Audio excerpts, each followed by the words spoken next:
The information in Crime Champs videos is meant exclusively for informational, educational, and general interest purposes. It should never be used as legal advice. Our videos are simply an overview of the facts as we understand them. They should not be interpreted as legal advice. We do not provide legal advice or act as attorneys. If you think you may have been the victim of a crime, you should consult a lawyer. Our videos is not meant to shock, enrage, or otherwise provoke the viewer. Our videos were produced exclusively to increase public awareness of events relating to true crime. Cleveland 911, dispatch from Miranda, do you please fire ambulance? Police. What's the address where you need the police? Cleveland, Ohio. What's the address in Cleveland, Ohio where you need the police? 3620, it's either 3620 or 3618, a gray house. Somebody told me that it looks like there's something dead and there might be a body in there. 3620, what street? East 144. So 3620 East 144? Right. You said it's either 20 or... It's right next to 3622. It's a lot there in the house. It's gray, boarded up. It's just about smell like something dead over there. So it's a gray boarded up house that's vacant? Yeah. Yeah. Front windows open, you can go up the back steps and get in the back. So it's a gray boarded up house that has a funny smell?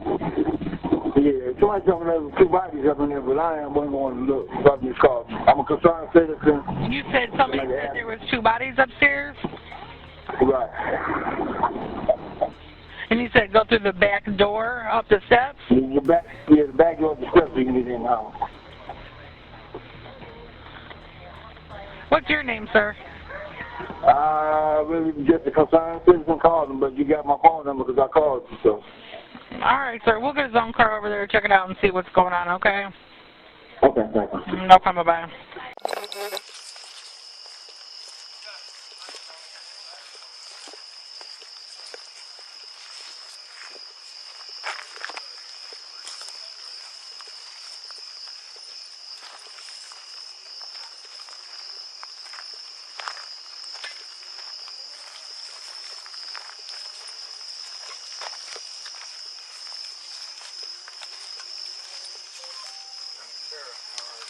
What's up, Steve? I climbed up this back ladder well last time. It's real sketchy. That's the only way in? Yeah. You actually have like give him like a. Did you want gloves, Shane? Maybe like a front flip. Yeah. Should be too big. This is not how I want to end my night.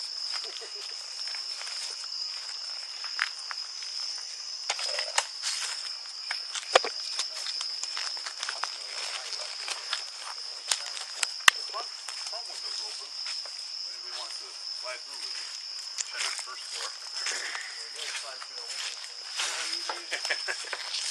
Tablet station to them. And you got a shot.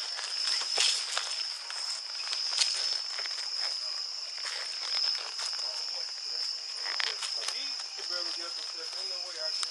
My boy! Yo! See here? What? No, let me go in first. What do you got on Kinston and 121? Let the rook go in first. EMS and fire around. We even got a rook here? Don't forget it. Our guys are supposed to be coming. I don't know if they can hear you, though. Yeah, first, that's you? Yeah, Mike, you already know. How sturdy is this, man? Can it hold 300? No, man, it don't hold me. No, let's not go 300. It don't hold me. You got it definitely hold me. Wait, boys! Snap 2 Florida radio. Yeah, they got, this is a medical emergency for fire. I got a heroin OD on 123, but that's farther down on the A-bell. It smells like dogs. Alright, a couple hundred people here, some kind of party going on. I don't know if you got anyone open, they haven't been by. I might continue on to that bad odor. Yeah. Copy that. I thought it was something good though, cause You know what? it's been stinking over near closer to Bartlett though. Charlie Yeah. 26 radio. Something on the street does Right. stink. Yeah. I just don't know where it's coming from. But I mean, it smells like dog in here for sure. Definitely smells. Charlie 26 radio. Can you send me a 2-man over here, please?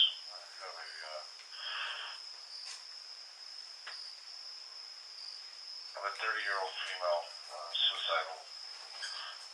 Now probably going to need a transport for CIT. Copy that. Radio to Party 2-1. They got dog food in here.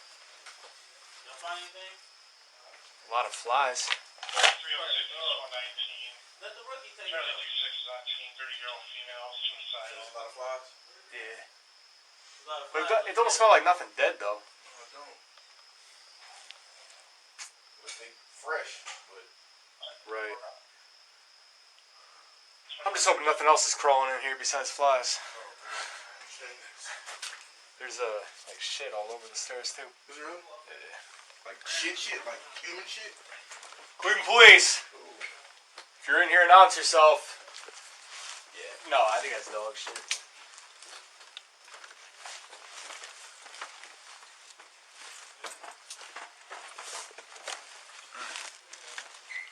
Oh, okay.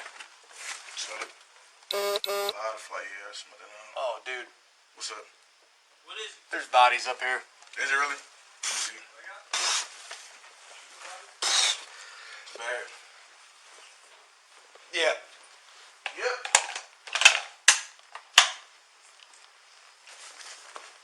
Oh shit. Yep. We got some. There's Pretty bad. You got up there. there's At least 2. 4. 4? Oh, wow. 4?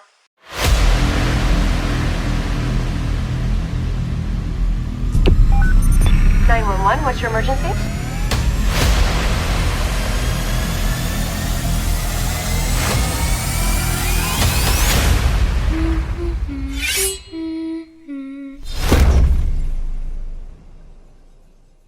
A major break in a tragic case, the murders of 4 people and an unborn baby in Cleveland's Mount Pleasant neighborhood. It's been more than 3.5 years, but police finally have someone in custody. Many wondered if there would ever be justice for those lives lost. Everywhere at 5, CNN New Yorker sat down with Cuyahoga County's prosecutor and has new details about this investigation. It's a tragedy that shocked Northeast Ohio. It's unspeakable what comes through here. This was one of the worst. All young people brutally slaughtered, all shot multiple times. And left for dead more than 2 weeks in this abandoned home on East 144th Street near Kinsman back in September 2019. 23-year-old Christopher Monroe, 20-year-old DeJuan Willis, 19-year-old Ayanna Quitman, and 18-year-old Jasmine Lawson and her unborn child. For years, police asked for the public's help to find out who killed them, even putting up a $10,000 Crime Stoppers reward, their families praying for answers. Please find answers. Please. You shouldn't have to see your child on a flyer. It shouldn't have to be a year later and you still don't have any answers. Until now, Cleveland Homicide Initiative has arrested and charged 34-year-old Terrell Silver with 15 counts of aggravated murder and other charges. Prosecutor O'Malley says Silver shot the victims multiple times as they were laying down on 2 mattresses on the floor and left them for dead. He tells me investigators found DNA and gun evidence that links Silver to the crime. We're beginning to seek justice on behalf of the victims of this horrendous crime, and I know it had a huge impact in that community, and I hope that that community can breathe a sigh of relief that law enforcement has not forgotten, and this man is going to be held accountable. Sorry, dude. This is a real small key. You know how this works. We've got fucking 100 other keys on here. Okay. All right, go ahead and sit down. I'm just gonna put this here, okay? Get your hands so it's like comfortable. Is that all right? You gonna rotate that around? Here, let's just move that up. Yeah, this is not gonna be, you're not gonna find a good way to sit with that unless I move it.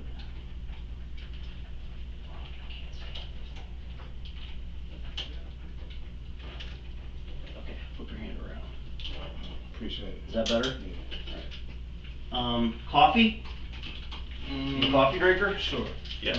Alright, bro. Give us a couple minutes. We'll get right back with you, man.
Okay, do you have any dietary restrictions? Do you eat everything? Like pork on a... No, I don't like pork. You don't eat pork, okay. This black, do you need anything for that? No, I'm fine. Thank you. No cream or sugar? That's what I'm talking about, man. You're the first dude I've had in here that drinks their coffee like a man. That's all right. Okay? I've been up. I can't sleep in the dorm. Bro, listen, you know what? If you drink black coffee, you will always have something to drink. You know what I mean? Yeah, I agree. If you don't, it's like you're at the whim of anybody else's cupboard. I ain't never look at it like that, but yeah, I agree. You can always get a cup of black coffee. Or something that tastes like it. Exactly.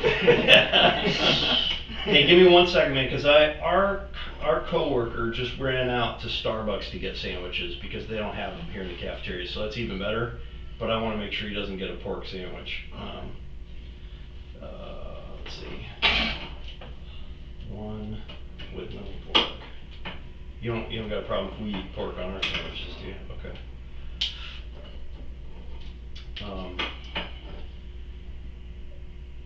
All right, I assume Muslim. That's why we're not eating pork. Yes. How long you been Muslim? Couple years. Yeah. How's that going? Born Baptist. You were? Yeah. Okay. Where'd you grow up? West Side Cleveland. Okay. Pure, just Detroit area. Okay. Like Cleveland your whole life? Yeah. Okay. This is gonna sound dumb. My name's Andy. This is Andy.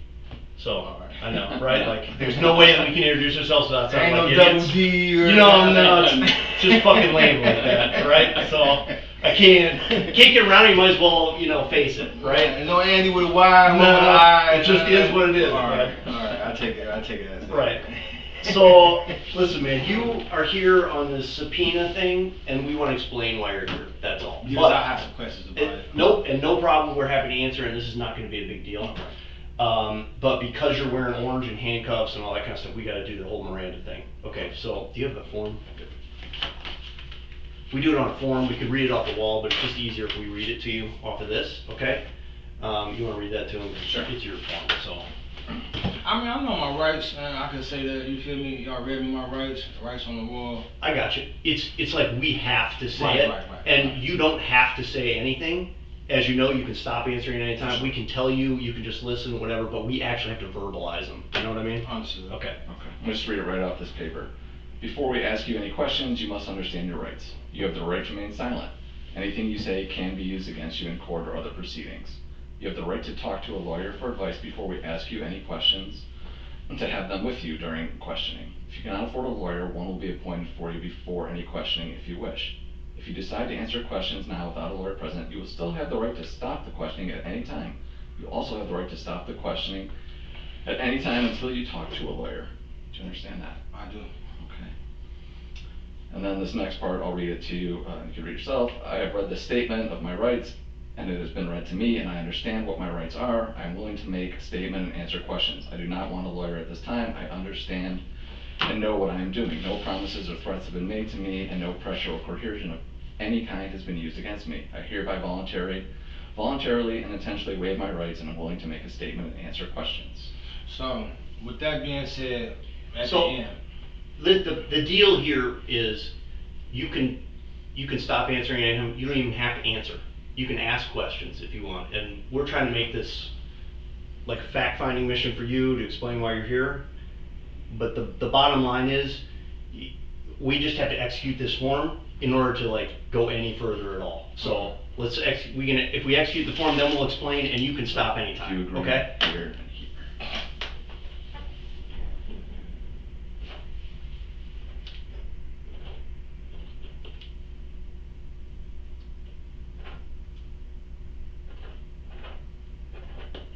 And you said West Side. You said Puritas? Yeah, Puritas, and then I moved over to the Detroit area. Where did you go to school? I went to Glenville. I went to Gallagher Middle School. Okay. And then I got recruited by Ted again. I played for Glenville. Did you really? High school. What'd you play? Wide receiver and corner. Nice, man. That's a fucking pretty I big deal to be recruited by. I blew it though, man. I What happened? got bonded over at 16, and Okay. I did 6 years. What was that for? I had a robbery charge. Okay. Did you play at all then? Yeah, I played. You did? Yeah, I played. Yeah, you had me playing in JV and varsity. I was on both sides of the ball. Man, and that's when you were a freshman? So you were 16, you were a sophomore then when that happened? Yeah. Ted Ginn was a quarterback when I knew Ted Ginn Jr. He was a quarterback in high school. He was a quarterback in high school and a safety. Really? Yeah. But they always say you can't teach speed, so you can put him on the field anywhere. Especially if you can hit, you got speed. Yeah. But he can catch, he has speed. That's a different combo, man. Yeah, that's a different combo. Did you like playing? Yeah, I love the game, man. I still wish I could play. But Yeah. Yeah, it's a little over for that for me now. So. Dude, that's one of those things though, man, that, you know, you can only see that once you're older, that, man, that wasn't worth it. Yeah. You know, but listen, people make mistakes and they get wrapped up in shit that they didn't start, that they didn't anticipate. That happens all the time. You know, we see that constantly, that, you know, some people set out to do evil and other people just kind of get wrapped up in it and something forces their hand, and they're not bad people. Right. That's just what happens. So you spent time at Ginn Academy. Were you living on the west side and going over? Mm-hmm. I'm staying on Detroit then. Okay. All right. I'm getting bussed over there. You got family over there still? On Detroit? Yeah. No, my family stay on. My mother stay on Fleet, on Broadway, Fleet area. Oh, okay. All right. Any brothers or sisters? Yeah, I got 2 brothers and a sister out there. Said a few minutes. One of my brothers owned the house with my mother on Fleet. My other brother, he stayed on about 4th District, like 93rd. Okay. Kingsman area. Okay. Dickens. All right. My sister, I don't know where the hell she is. Well, I hope she's alright. So you got, I wasn't keeping track. 3 siblings. 3 siblings. Yeah. Okay. I make 4. Okay. You guys, how close are you in age? About 3 years apart between all of us. Okay. I'm the youngest. The next one 3 years older than me. Okay. And then the next one is my older brother. He's 3 years older than my other brother. And then my sister, she's the oldest. She got my older brother about like 3 years. Okay. So that makes you're how old now? Like, I'm 34. All right. So you got a sister in her early 40s. Yeah. And then everybody in between. Yeah. That's pretty good. Yeah. What are they up to? They aggravating as hell, man. Yeah, I'm the youngest. I feel like I'm the big brother sometimes, man. Yeah, you end up hearing all their problems. From jail. Yeah. You're like, listen to me, man. I got problems. Right. Are they? None of them are in jail? No, I'm glad for that. But but they not making themselves useful to my mother. So what's the point of y'all being out there? Like, she needs shit moved. You know what I'm saying? Yeah. Refrigerators and shit like that. Usually I do that. Like, she called me, I'm there. You know what I'm saying? Yeah. As the youngest, especially. Yeah, she gotta keep calling these motherfuckers. Then her son stay upstairs. You gotta call upstairs? Right upstairs. Oh my god. And he doesn't do shit. Man. Dude, that is frustrating. You that hurts at it, man. You would be here, be red in the face, like, man, really? Yeah. Yeah, it's that bad. And then you gotta get on his ass. It's like some commercial shit with the broom. Hey! Yeah. Come on down here and give me a hand. And it's to the point, like, we got an attic, so I think he did that to avoid that. Yeah. So he moved all this shit all the way to the attic. So, you actually gotta come all the way upstairs to get him. Yeah. I ain't got time for him, man. No kidding, It's too much. He's your next brother? And me and him, we the only ones that actually got the same mother and father. Okay. So. Are you guys close? Otherwise? We getting there. But growing up, see, my father took care of all of us. Okay. And he passed when we was young. He died of cancer. Oh, so sorry. we all grieved our own way. We ain't know how to grieve with that shit. And honestly, I still don't think I properly grieved to this day. And I'm dealing with it now. You know what I'm saying? Yeah. So my mother, she buried her head in work. She was a licensed contractor doing construction and stuff. Really? My brother buried his head in school. He ran track. My other brother, he turned to the streets. And my sister fell victim to the streets. Mm-hmm. My oldest brother, being the next father figure, was living a not positive role. I followed behind him because he was around me more while my other brother was in school. So that's how I got draped off into the streets and doing dumb shit. And now it just took me years of growing to actually realize, like, wow, I used to do some of the things I used to do as a kid, like, and like me getting whoopings growing up, like, that shit never helped. So I don't whoop my kid. Like, I feel like it manipulates the kid to think that it's okay to put your hands on somebody when they upset you. It's not. So I don't with my daughter. So I realized like a lot of shit I used to do was reflected upon me throughout the household where everybody was dealing with. You know what I'm saying? All the siblings, we all fighting each other. My mother whooping us every chance she get, 'cause she don't know how to deal with it. So anytime we fuck up in school, curfew chicken, I'm whooping your ass. So that's how she dealt with it. And over the years, I just started expressing that to my family, like, maybe this is why we did a lot of things we did. And it opened up a lot of doors. Like, my mother, she wasn't very social as far as that, and she ain't know how to deal with it. But she started listening to what I was saying, and it made a lot of sense. And she still feel like she haven't properly grieved either. You know what I'm saying? Yeah. And actually doing that, we still losing family members. You know what I'm saying? So it get harder for her. You know, I'm trying to get out, man, and stay my ass out. Terrell, that's amazingly like that takes a lot of intelligence to come to those conclusions. Have you had help getting there? Are you getting there? Are people helping you? I had to keep banging my head to figure this out, man. 3 years in Lucasville. That's really impressive. Penitentiary, like, and I had to, like, it's like it came to the point like you can't scare me with segregation, like, because that's where I get my peace. Like, that's where I actually get in tune with who I am. Like, what ticks me off, you know what I'm saying, how I scare people away. I get in tune with myself. Like, it's not loud, you feel me? So you can't threaten me with the hole. Sometimes I volunteer to go to that motherfucker. Man, I go to the hole. Right, I you know what I'm saying? How to think. You feel me? Sometimes I can't think. It's like I've been up all day, I'm in a dorm. I got hit with a lock in the sock when I was sleeping in Mansfield. Traumatized, I can't sleep in the dorm. No. I can't, you know what I'm saying? Like, so I want to put all this shit behind me, man. I got a 7-year-old daughter. That takes an enormous amount of self-awareness to get to where you're at, you know, like a lot of reflection and seeing the different causes for the effects that you felt. I'm really impressed, man. I mean, that's a lot of growth, so congratulations for one.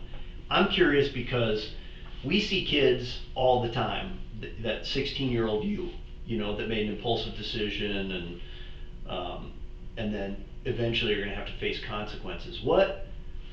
And this is just from my own curiosity, as a 16-year-old, what would have been a good intervention? Like, how could people you hardly know have gotten across to you? I believe that's what I needed. Like, that was my next step. Because I was going back and forth to Orange High School. Okay. You know, you got a swim team and all that. Yeah. So they was interested. Then St. Ed started getting interested. Yeah. So, I mean, the Gann Academy, like, it was a good choice for sure. It's just, it's still in that type of environment I need to get away from. Like, I understand, like, I really need to change people, places, and things in order for me to change who I am. People, places, you feel me? I can't be like, I'm on a straight and narrow, but I'm gonna go hang with this guy who sells weed over here, knowing that I can get caught up. You feel what I'm saying? I can't take the risks no more. I can't just keep thinking for me. I got a 7-year-old daughter. She's so bright. Like, I can't get around her, man. I'm writing that down, man. People, places, and things, right? It's not just about a place. It's not just about a thing. It's not just about people. It's about changing all of those things in order to get yourself completely out of that realm. Cause it starts with self. Yeah. You feel me? Like, I can't, like, and if you can't tell if you can't tell yourself the truth, like, you terrible. Like, if you telling yourself, like, man, I need to stop doing this. You know you need to stop doing this, and you can't. That's fucked up, man. Like, you know this is bad for you, and you can't stop doing it, and you want to stop doing it. That's bad. Do you think 16-year-old you? I don't know anything about this robbery. You said robbery, right? Do you think 16-year-old you knew that was bad for you? Yeah, I knew it was a bad move. For you, I mean, obviously you know you're not supposed to rob. Right. But did you know it was bad for you? At the time, you obviously know. At the time, no, because I thought I'd get away with it. Okay. So no. So you thought whatever you get from this robbery is going to be good for you, and that was enough. You know, it was crazy. It wasn't even my robbery, man. Well, can you tell me? It's totally adjudicated, right? It was my cousin robbery. I'm driving. Yep. I got my cousin and my friend in the back seat. I dropped them off. 2 chicks pull up. and said, hey, y'all got some PCP? I said, oh, I don't smoke that shit. So my cousin, he like, shit, I got something. He like, I'll take care of it. All right, cool. I'm like, he said he got something, he take care of it. I said, pull over there, I'll swing around. They pull over, I swing around, I park behind him. When I park behind him, when you get out, like, you about to go make the transaction with her. So I'm in the back seat. No, matter of fact, no, I was in front of him. I parked in front of him. So he got out and made the transaction, and I'm looking at in the mirror. Yeah. So I see a bunch of commotion going on, like, so I get out. Yeah. But impulsively, I already got a gun too. Yeah. So when I get out, the gun is already in my hand. Yeah. So now I see what's going on. Like he got the girl's head on the dash. Like put your head on the dash. Yeah. So I'm thinking like, but everything happening so fast. Yeah. And he like pop the trunk. Not knowing that he want the trunk pop, so when he speed off, they can't read the license plate. Not knowing these girls smart as fuck, they ready why you grab them putting their head down on the dash. But everything's happening so fast, you feel me? So when I attend to the situation, I'm trying to hurry him and get it over with. Get him in the car and get the fuck out of here. Yeah. But, you know, they already got the license plate, and I went home. Man, they came looking for that motherfucking vehicle. Really? Police did, or their people? The police, they had the two girls in the car. Oh, they did? They came around looking, and it just so happened I was coming outside. It was meant to be, man. It was meant to be. Like, how you doing wrong, man? Get away from this shit. Cause I'm coming outside. I'm going to the trunk to get some clothes. Yeah. Police come right down the street, man. Yeah. And put the flag, put the big beam on him from the car. Yeah. And I guess while he doing that, he asked him like, "Do that look like them?" And they hopped out. Were you with the other guys at that point too? I was with my friend. Okay. My cousin, he got away. Oh, he did? He got away. So, in that instance, like, see, that's a difficult spot because you didn't even know they were gonna do it. You know? But at the same, you know, like and I ain't gonna make an excuse because at the end of the day, I could have peeled the fuck off. I could have peeled off. I don't know that you could though, man, because that's your cousin. Yeah. You know?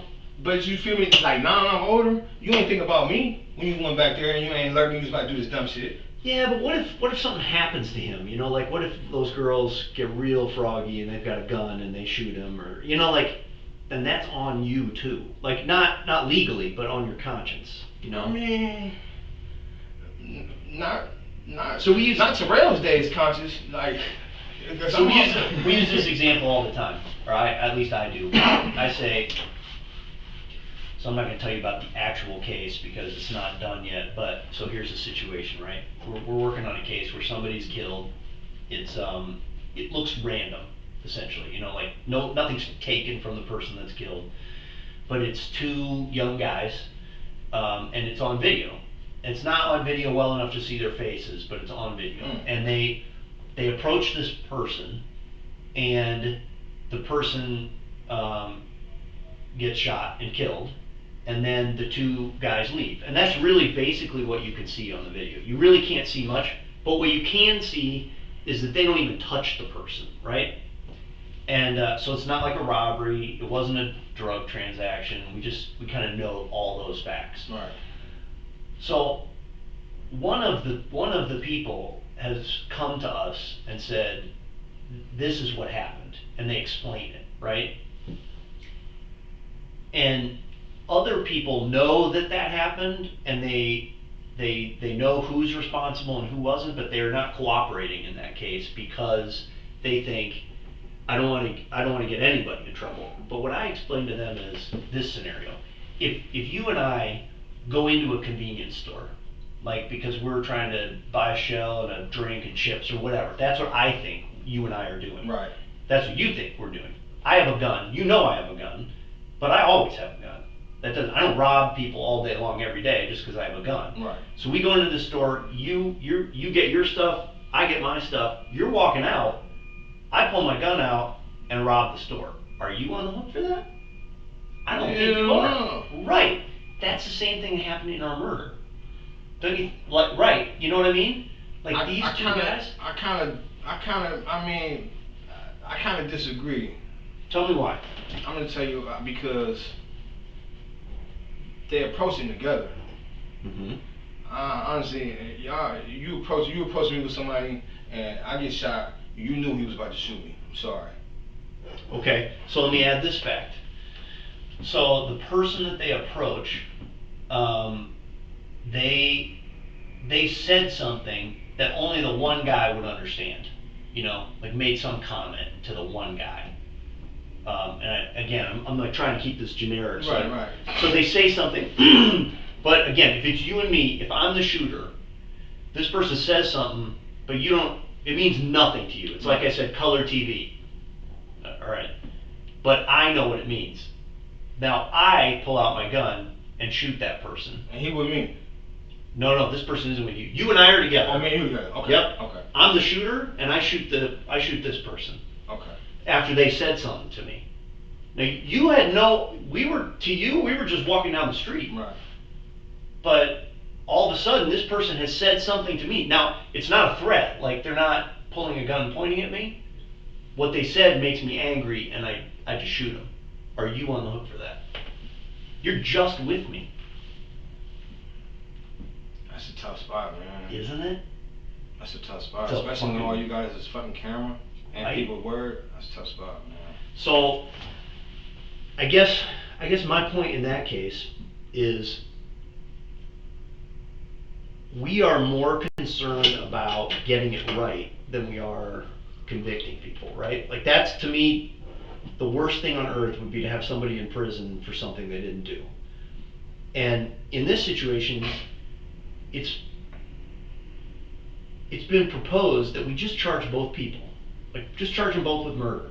And then what we can do is we can see how this other person plays out and if other people will support him or not. Oh, breakfast is here. Breakfast is served. Just to make sure. I think it's marked. All right, thanks, buddy. Bacon, so. All right, let's have some of it. So I want you to think about that because. Because to me, like, this is a really big deal. I'm. Right now, I'm kind of like leading the charge on let's not charge this because. Oh, thanks, dude. Because another layer of complexity here is that both of these guys are young, right? So their brains aren't fully developed. They're the 16-year-old you. No, you know what I mean? They worse. They are worse. They worse. They worse. It's scary. They're supposed to be the future, man. They worse, man. Why is that? I don't know. But it's pretty scary though, man. And they don't see nothing wrong with it, man. Like, they think this shit cool, man.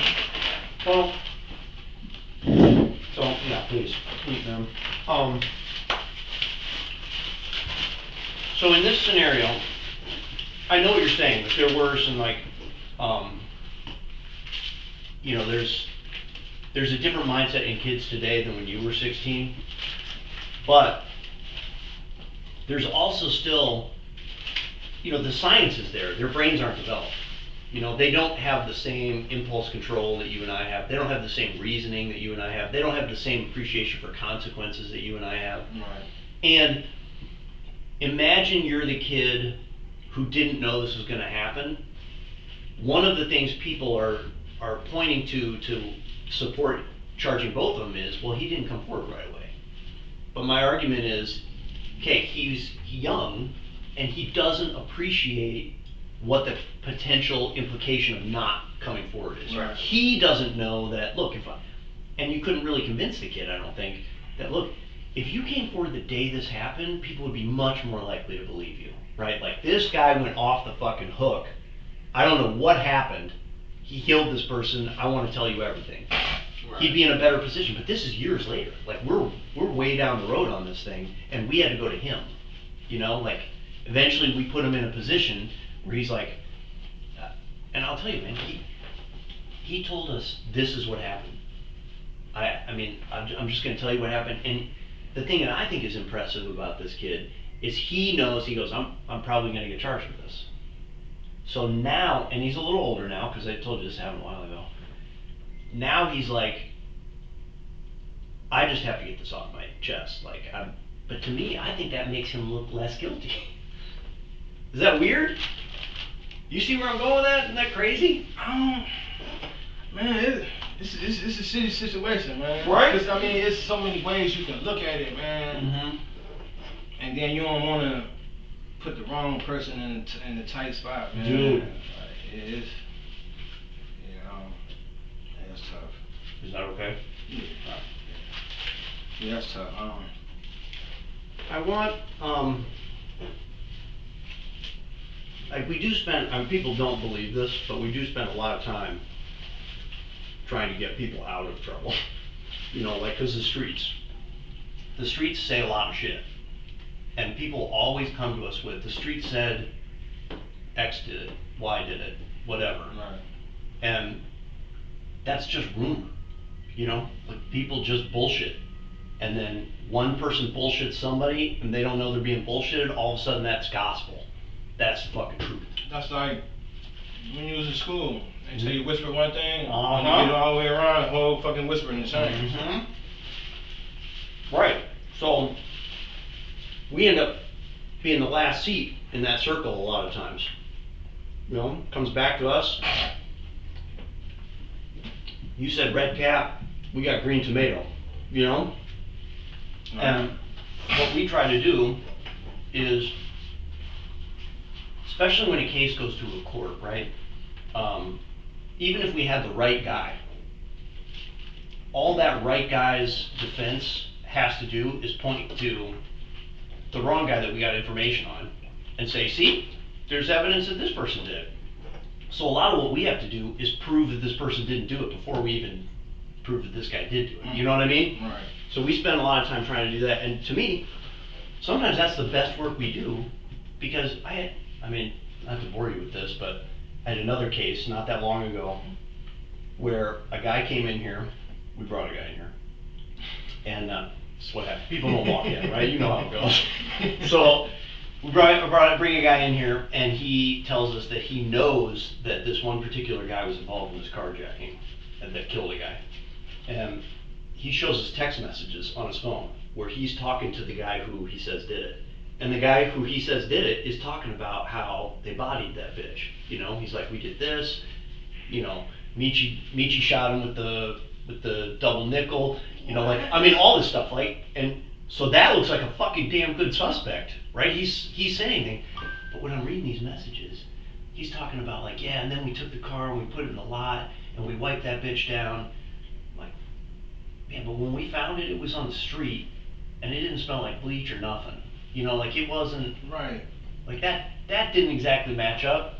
Well, we ended up, fast forward like a year or whatever, and I'm not even sure this cat knows that we did this, but we got a source to go talk to him and record it.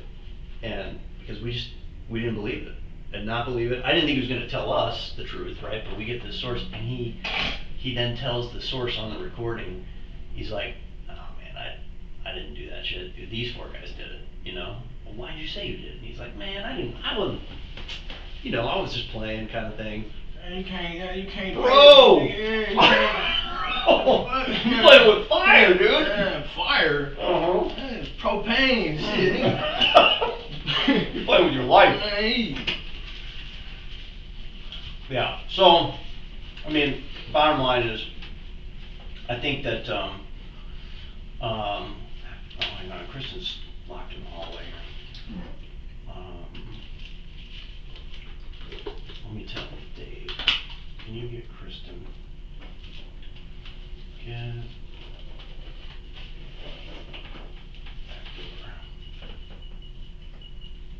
okay, yeah, Kristen's at the side door. All right. I love these, but they get cold fast. Mine was cold in the middle. Was it? Mm-hmm. We were right. Yeah, all right. Mine was a little cold in the middle. Well, we got a microwave around the corner. I mean, I was kind of hungry, so I'm past that part now. Better than a bologna sandwich. Yeah. Yeah, so cases like that, we spend a lot of our time like just, I mean, imagine the effort we had to do just to find a guy that knew that dude, that could then work as a source, that we could then have, who knew the dude well enough to have that conversation with him. You know what I mean? That's some good work. But, thank you. But, the reason I bring it up is to me, it's like the most important work we do. You know, making sure that we got the wrong guy out of it. Right. Because one, probably most importantly, I don't want to see anybody going to prison for something they didn't do. That's most important. But two, it's going to keep the right person from, you know, from justice being served with the right person, right? Like that's ultimately what is supposed to happen.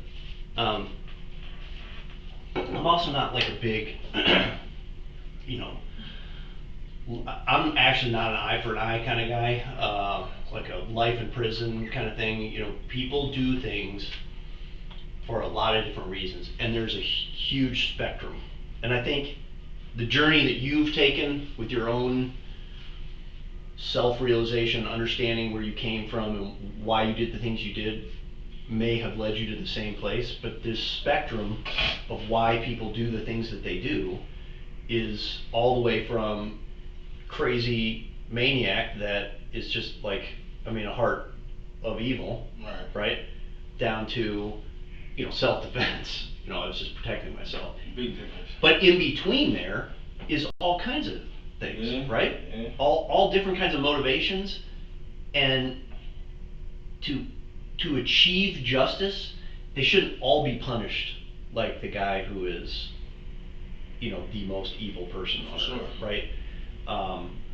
You do have to pay a debt to society when you make a mistake, right? That's our contract with the people that we live with, right? I'm willing to assume my responsibility, and I'll pay the price that I need to pay, but it shouldn't be a throw the key away kind of situation. I mean, we are, as a modern society, we should be smarter than that, past that at this point. I mean, I don't think we always are, but I do think that's where we're trying to get. Right? And that's what the experience that you're having now, right? Like, I got a kid, and this is what I want to do. I've realized the mistakes that I've made and all that kind of stuff, and I want to get better. So listen, the reason that you're here and what we want to talk to you about was we're hoping you can help us. Cleveland has got, I don't know, a million unsolved problems. And what we're trying to do is just solve as many of them as we can. There was a time, I know you grew up on the west side, but there was a time you were living over on the east side, right? Mm-hmm. Okay, what years were you living over there? I came home from prison in 2012. Okay. I've been with my mother ever since on the east side. Okay. Your mom's on the east side now? Uh-huh. Broadway Fleet. Okay. 50th. So you were on the east side 2012 to when you went to prison on what you're there now on? No, I went back to prison. I did 6 months in 2014 for a gun. Okay. 6 months for a gun? Yeah. Came home. Was out probably another 2 years, and I caught another gun. I went to CBCF,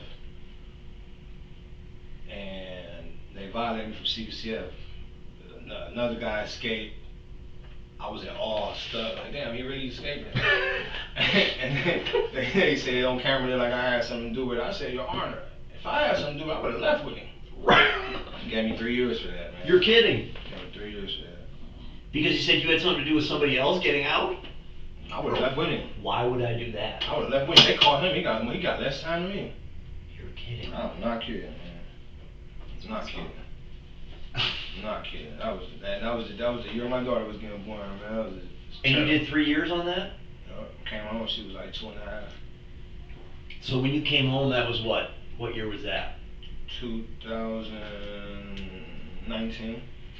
You come back in 2019 from doing 3 years on sticking your head out the door or watching something on camera.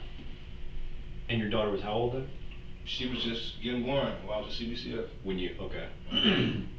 Holy fuck, man. Yeah, that was I was worse. There was a time, so I think it may be 2019. You were living. Where'd you live when you came home? In 19. Yeah. I stayed on Dickens. On Dickens. Yeah. Do you remember the address on Dickens? 10,001. 10,001 on Dickens. 10,001 Dickens. Was that a house or apartment? It's a house. Okay. What kind of work were you doing then? Food. I was working at Bridgeport Cafe. Where's that? It was right there by it's off Kingsman. It was right there by the library, the little plaza. Oh, okay. By right across from CMHA. Yeah. Okay. Bridgeport Cafe. Bridgeport Cafe. It was a small private little cafe, but it ain't there no more. I guess it didn't last long. Right down the road from the 4th District, right? Yeah. Did you ever live over on 143rd? No, on 144th. On 144? Yeah, okay, on 144th there. What's that? Barlett. Okay. Well, what's the address on 144? Do you remember? It's alright if you don't. 3816 or 3818? 3816 or 3818. How long did you live there? She moved there. I think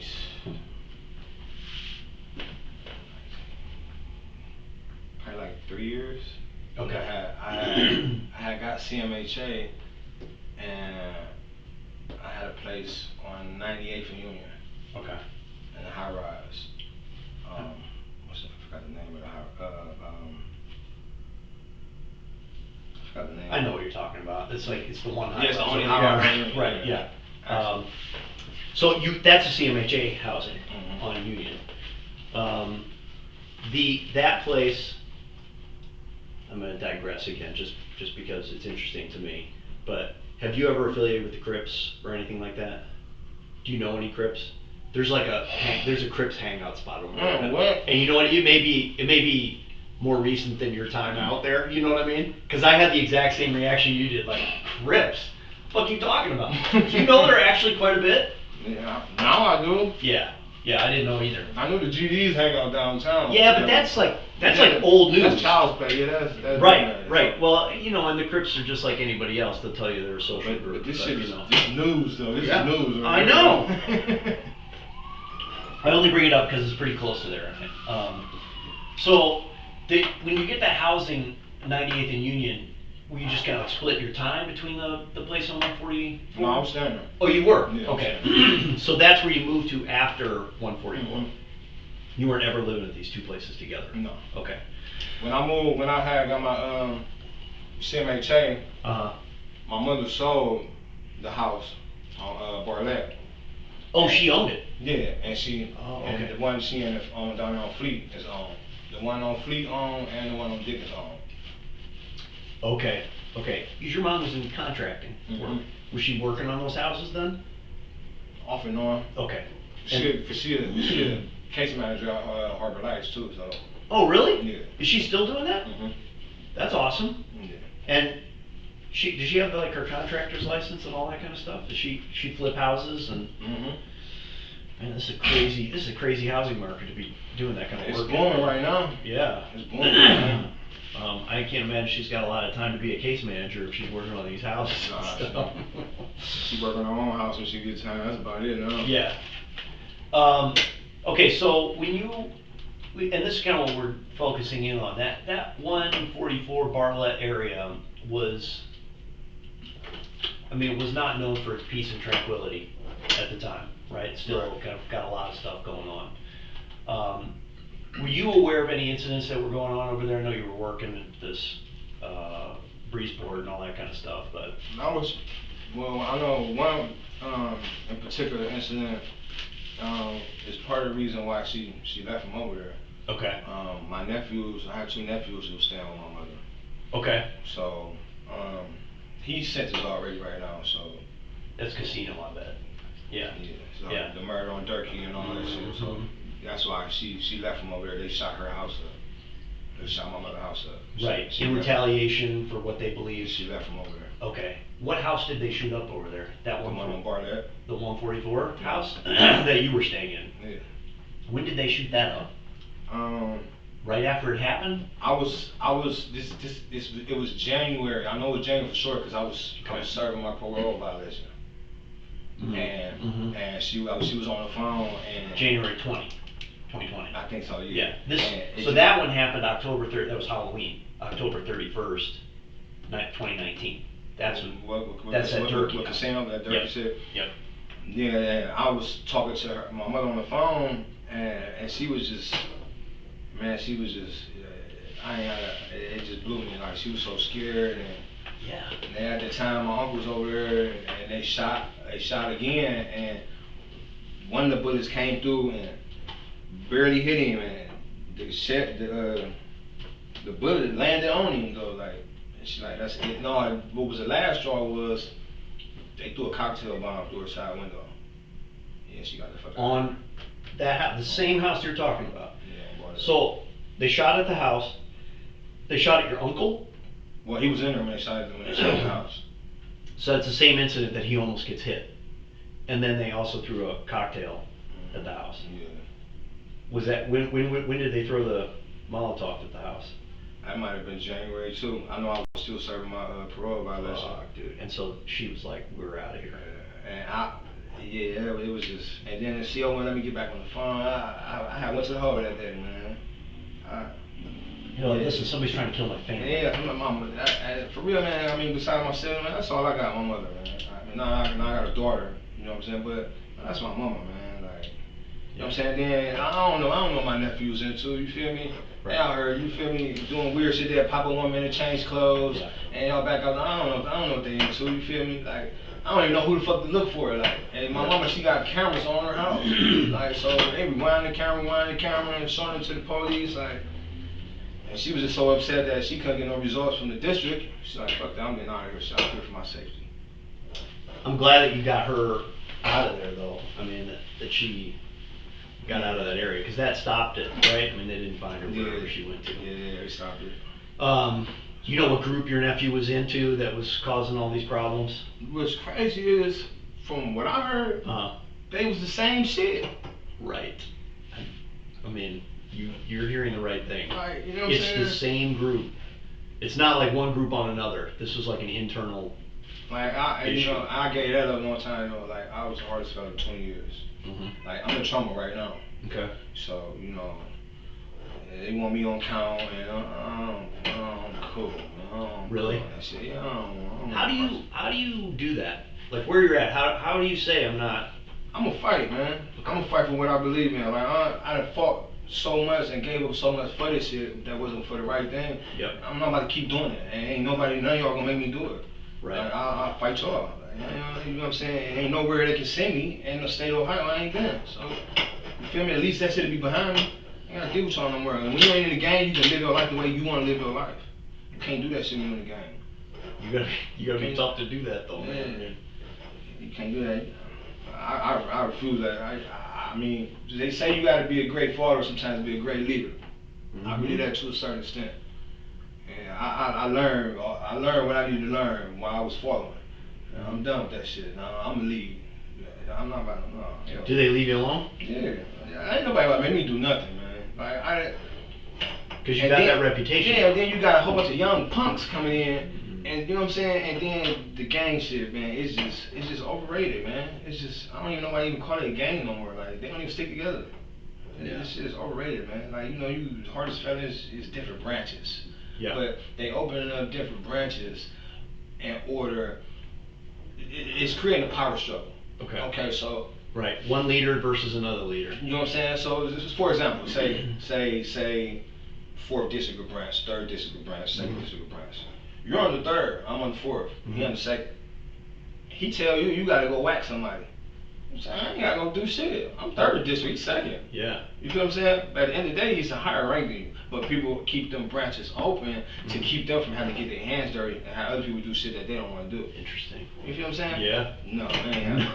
No, man. You feel me? Don't you come in, it's to the point like you come to me and ask me to do some dumb shit, I'll probably punch you. Like, get out of here, man. Like, even if I'm a higher rank. Yeah, like, different branch. Because that's what it be like. They want people to go do shit that they don't want to do themselves. Like, they get to the point where, I got this rank, I can kick back and relax and just chill and be the puppeteer. Nah, man, that ain't how that work, man. Yeah. That ain't how that work. At least not with me. That's good. That's how you get yourself. That's how you keep yourself straight. Yeah, like man, I honestly, man, it's sad to say, but man, I respect the shit out of homosexuals, man. Mm-hmm. Especially in the joint, man. Okay. Who be like, yeah, this is me, I'm gay. Yeah. You feel me? Whatever. Fuck, I'll fight you. I'll take a dick too, whatever. Yeah. You feel what I'm saying? But that's who you are. You feel what I'm saying? You be who I can accept that, I can respect that. Be who you are. Yeah. You feel what I'm saying? But don't listen, even not in the joint. Yeah, even not in the joint. Penitentiary rules in effect at all times. Yeah. So even not in the joint, you feel me? You see, the main people like you will see talk about homosexuals, and you know they bash or make fun of them. They be in the closet queers, man. Mm-hmm. You feel what I'm saying? I call some of my dudes, you feel me? But I don't say nothing. What you do with your dick is your business. Yeah. But don't try to put other people down to lift you up and you in the closet, man. Shit. That ain't cool, man. No. That ain't cool, man. Bro, I mean, penitentiary rules in effect all the time. That's a rule that should be. That covers all shit. That's what I mean. Like, what? First of all, what the fuck does it matter to you? You know what I mean? Right. Like what? Right. How the fuck is it affecting you? You feel what they want to do? Exactly. Right. It took me a while. So like, simple. Yeah, like somebody to say something shitty about you, or hate on you because you're doing something that they want to do better than they can do. What the fuck, man? Right. Just teach me how you doing this shit, man. Right. You know what I'm saying? Yeah. Just build it together, right? Iron sharper iron, man. Yeah. People want to take the iron out, man. Listen, I couldn't agree with you more on that, man. I think if people would just, it's a lack of self-respect almost, you know? Like, if you respect yourself enough, then why the fuck would you care what somebody else is doing, you know? It's not affecting you at all, right? It's the way they want to live their life. What is the difference, you know? And well, I do get it. I figured it out. You feel me? It be some personal shit that person be dealing with, and you know, they be trying to put other people down. Don't not surprise me no more, man. Right. Well, it's interesting that you already heard and that you know that there was like this was an internal thing. It's Scheme Team. Have you heard that group before? So that's like the group that they were calling themselves. Scheme Team? Yeah, Scheme Team. Listen, all the names are dumb, right? But that's just another reason to have more control over somebody. And I'll tell you, Casino's deal, but just between us, is he was one of these guys. Remember when we were talking about earlier, like it's not. I got involved in this and it wasn't my thing, right? That was Casino's deal here. Like Casino ended up coming to support his dude, to make sure that his dude was going to be okay, and ended up in a really shitty situation, you know? Now the problem is that the lead up to that, the situation his dude got into, he pretty much created, you know? Like, that was a really tough case, because you gotta decide. I think this is a perfect example of that punishment spectrum we were talking about, you know? And I can talk about this case because it's over. But I investigated that. And one of the things that we were really worried about was somebody like Casino doing the rest of his life in prison. Because that's what I was worried about too. Because he's not supposed to do the rest of his life in prison. Man, that little boy is smart, man. He's on a wrestling team for Shaker. I just tell you all the time, man. Yeah. Like, Shakers on Shakers you're not a wrestling. gangster, man. Just stop, dude. Like, okay, you can fight, you can protect yourself, cool, do that. But man, don't go out looking for this shit, man. Like, I've been doing this shit all my life, man. It's not cool. It's not what you want, man. You know what I'm saying? I'm telling him this as an uncle, man. Like, he look at me as a father figure more than his own father. I'm telling you, I'm not gonna tell you nothing wrong, man. This is not what you want, man. Yeah.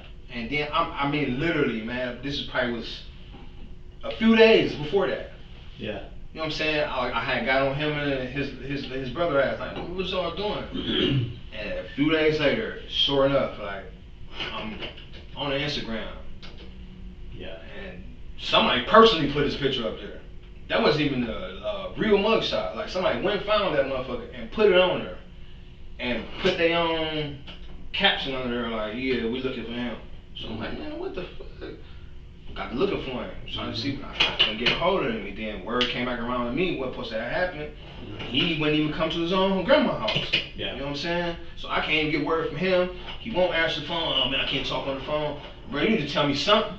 Because whatever you got going on, man, grandma's in jeopardy, boy. Yeah. You know what I'm saying? Tell me something. Right. Can't even tell me shit, man.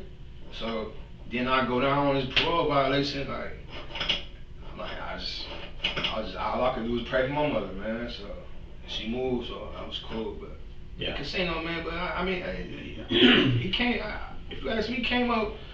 He got a good deal, man. He did. And listen, he's gonna pay his debt, but he's not going away forever. And he still come home at a reasonable age and get his shit together. Exactly. And if he's anything like you, he can use the time that he's in there to figure out what's going along. So it's almost like, dude, big time out here, reset so that this doesn't just continue to happen. And in a fucking weird way, I think it saved his life for two reasons. One, the streets do look for people, and they got a real long memory, right? Yeah, and he don't have nowhere to go. Right. But number two, that just perpetuates the same cycle of violence, right? You know, now he's like hiding out, he can't get a real job, now he's constantly carrying a gun. That's what made him come for my grandmother, because they couldn't find, that's what made him come for my mother, because they couldn't find him. Yeah. You know what I'm saying? Like, so I'm like, man, whatever you got going on, man, you need to go nip that in the bud, man, because they ain't finished with you. Right. You know what I'm saying? And they absolutely were like, that cocktail bomb, like, all I could do was imagine, because I'm over the phone, but like, my cocktail, what the fuck is this, a mob hit? What the fuck? Right. That's serious, right? Did the house go up, or did they? It just so happened my brother, he was just falling asleep on the couch, and it woke him up. The flames. And you got to put it out. On fire. He put it out. Holy shit, man! That could have been terrible. Yeah, I mean, you imagine a worse way to go than dying in a fire? I can't. Yeah, I can't, man. No. So I do think Casino did fine in that situation, and the other guy that got convicted in that, I don't know, did you know Keandre? That the one called Bones? Bone, yeah. Did you know him? No. Alright, so like, again, I think he is getting the appropriate kind of sentence, but that was the problem, you know? Like, he went into somewhere where he knew that shit was gonna go south. I keep calling it premeditated self-defense, which means he knew they were gonna try to rob him, and he went in anyway, and he waited for them to make a move. Oh, it was supposed to be a robbery. Mm-hmm. I didn't know that. And so the kids that died, I mean, listen, they're on the hook too. They were the ones that were going to start this robbery. I'm not saying they deserve to die. Don't right, you know, like that's never what I'm trying to say. You reap what you sow.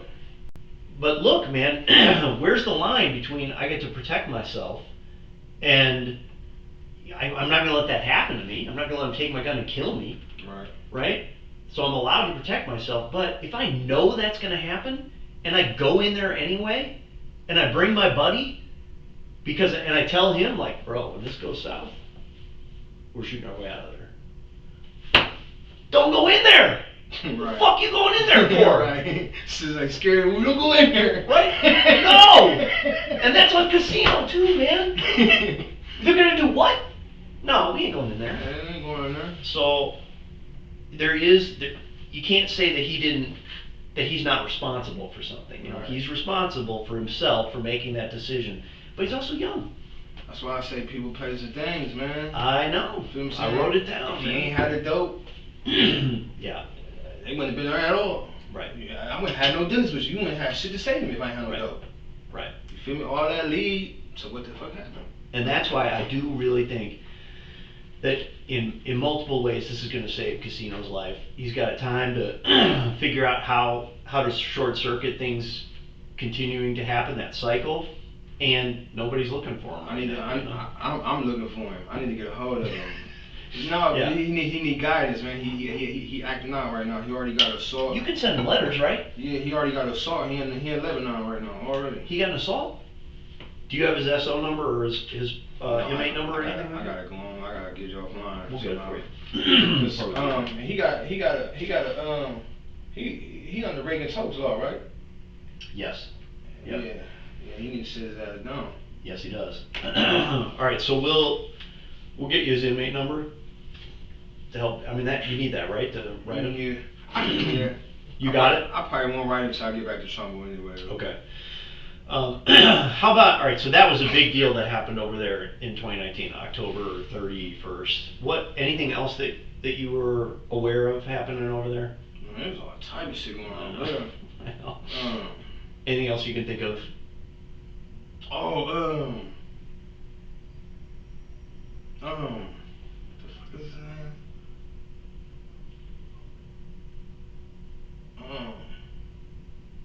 Pumpkin? This probably was before that though. Okay. I know they found Pumpkin dead on 144th. They found them little kids dead on 144th. Was they little kids? Was that? I think they was grown, but I think it was young though. Okay.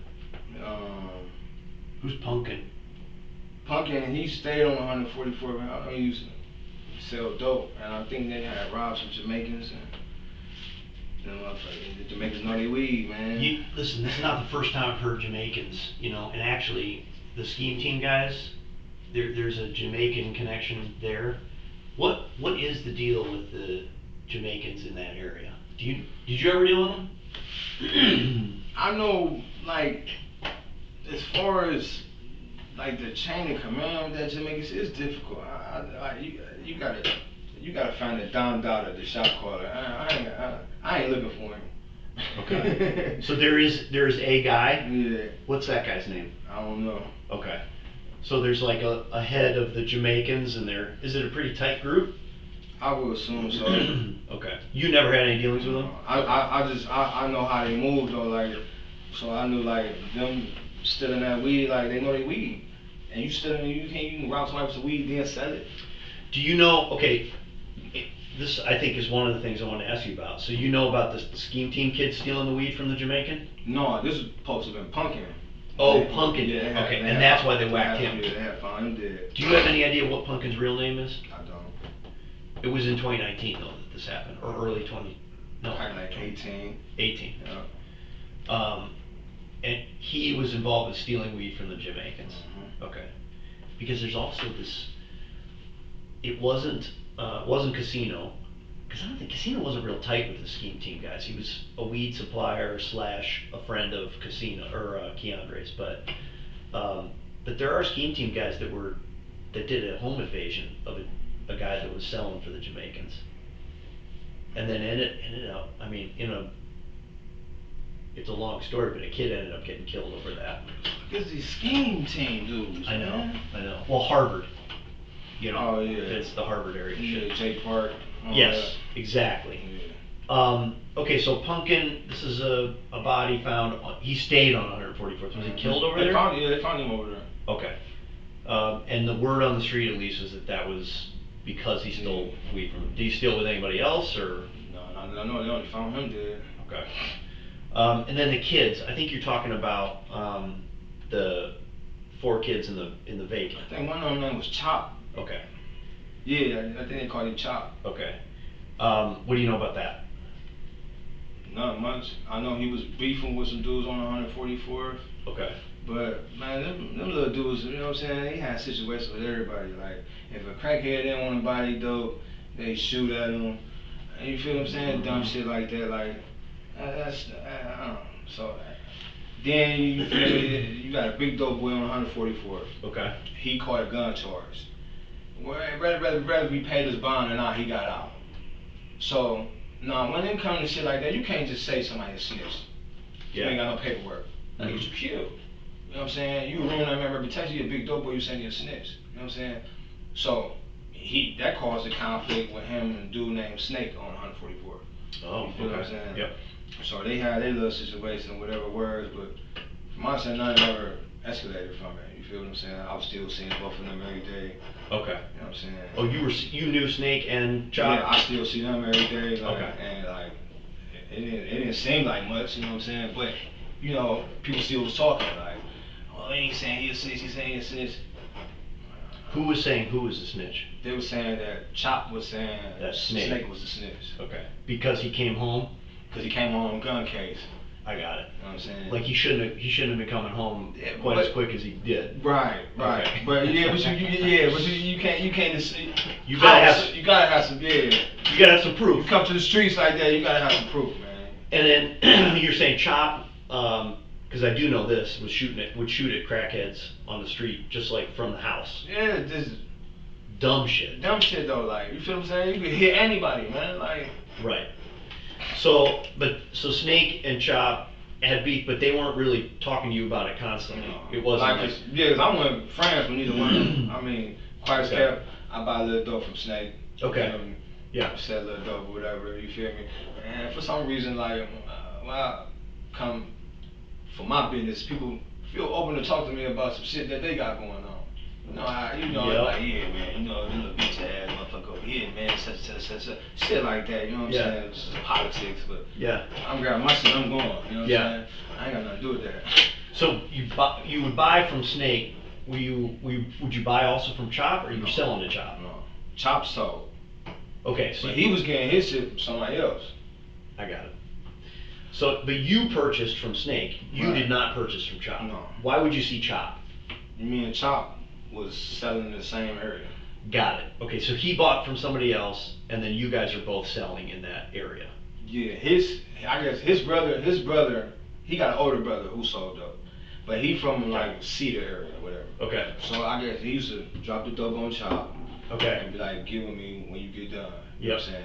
Yeah. Shit. That was his supplier. That was his supplier. Uh-huh. But Snake, you feel me? He's so called like trying to be territorial, like this is 144, this my shit, like, yeah, you know, you stay on the third, you know what I'm saying? Right. So they got the bumping heads about that, like, come on, man, the fucking fourth right here, the third right here, man, you really gonna tell you can't come over here, man? Yeah. You looking for trouble, man, come on, man, it's like knock this off my shoulder, come on, man, like. Yeah, these fiends out here. You feel me? So they'll be coming back tomorrow. You know what I'm saying? Like, I'm like, man, I just didn't get somebody, man, there's enough money out here for everybody, man, like. No doubt. You feel what I'm saying? Like, I ain't, you know what I'm saying? Plus I had a job, so I had a job too, so I ain't out there all night. You feel me? Yep. I make my couple of dollars, shit, I go in the house. I gotta go to work tomorrow. You know what I'm saying? Yeah. So, did it seem to you like Snake was, I mean, you used the term territorial, but was he really pissed about this? No, that's why I say like when I see both of them, it didn't really seem like much. You know what I'm saying?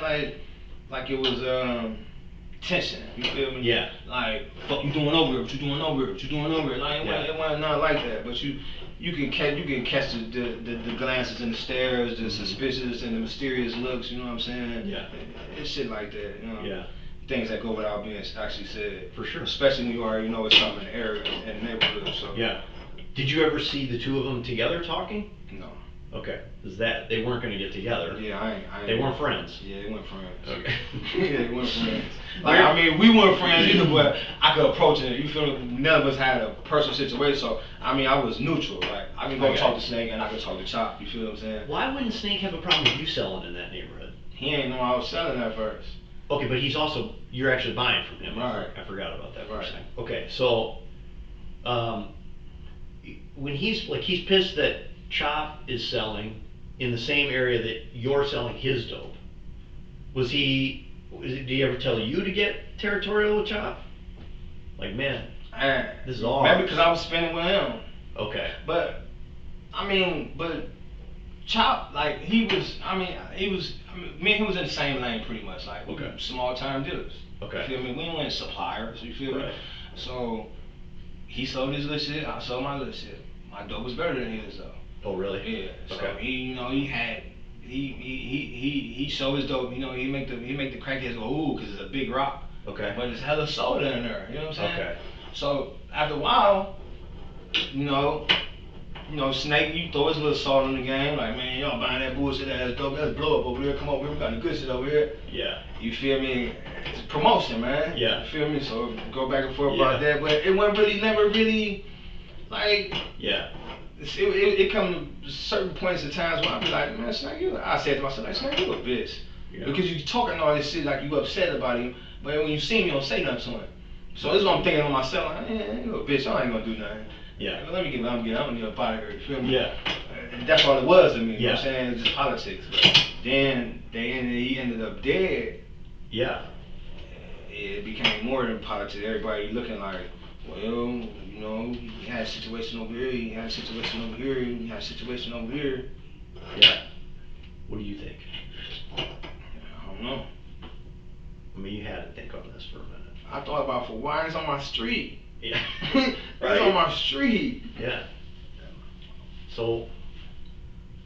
I don't know, man. They thought I did it for a minute. Who did? I don't even know him. They was looking for me though. Who was looking for you? I think it was his brother.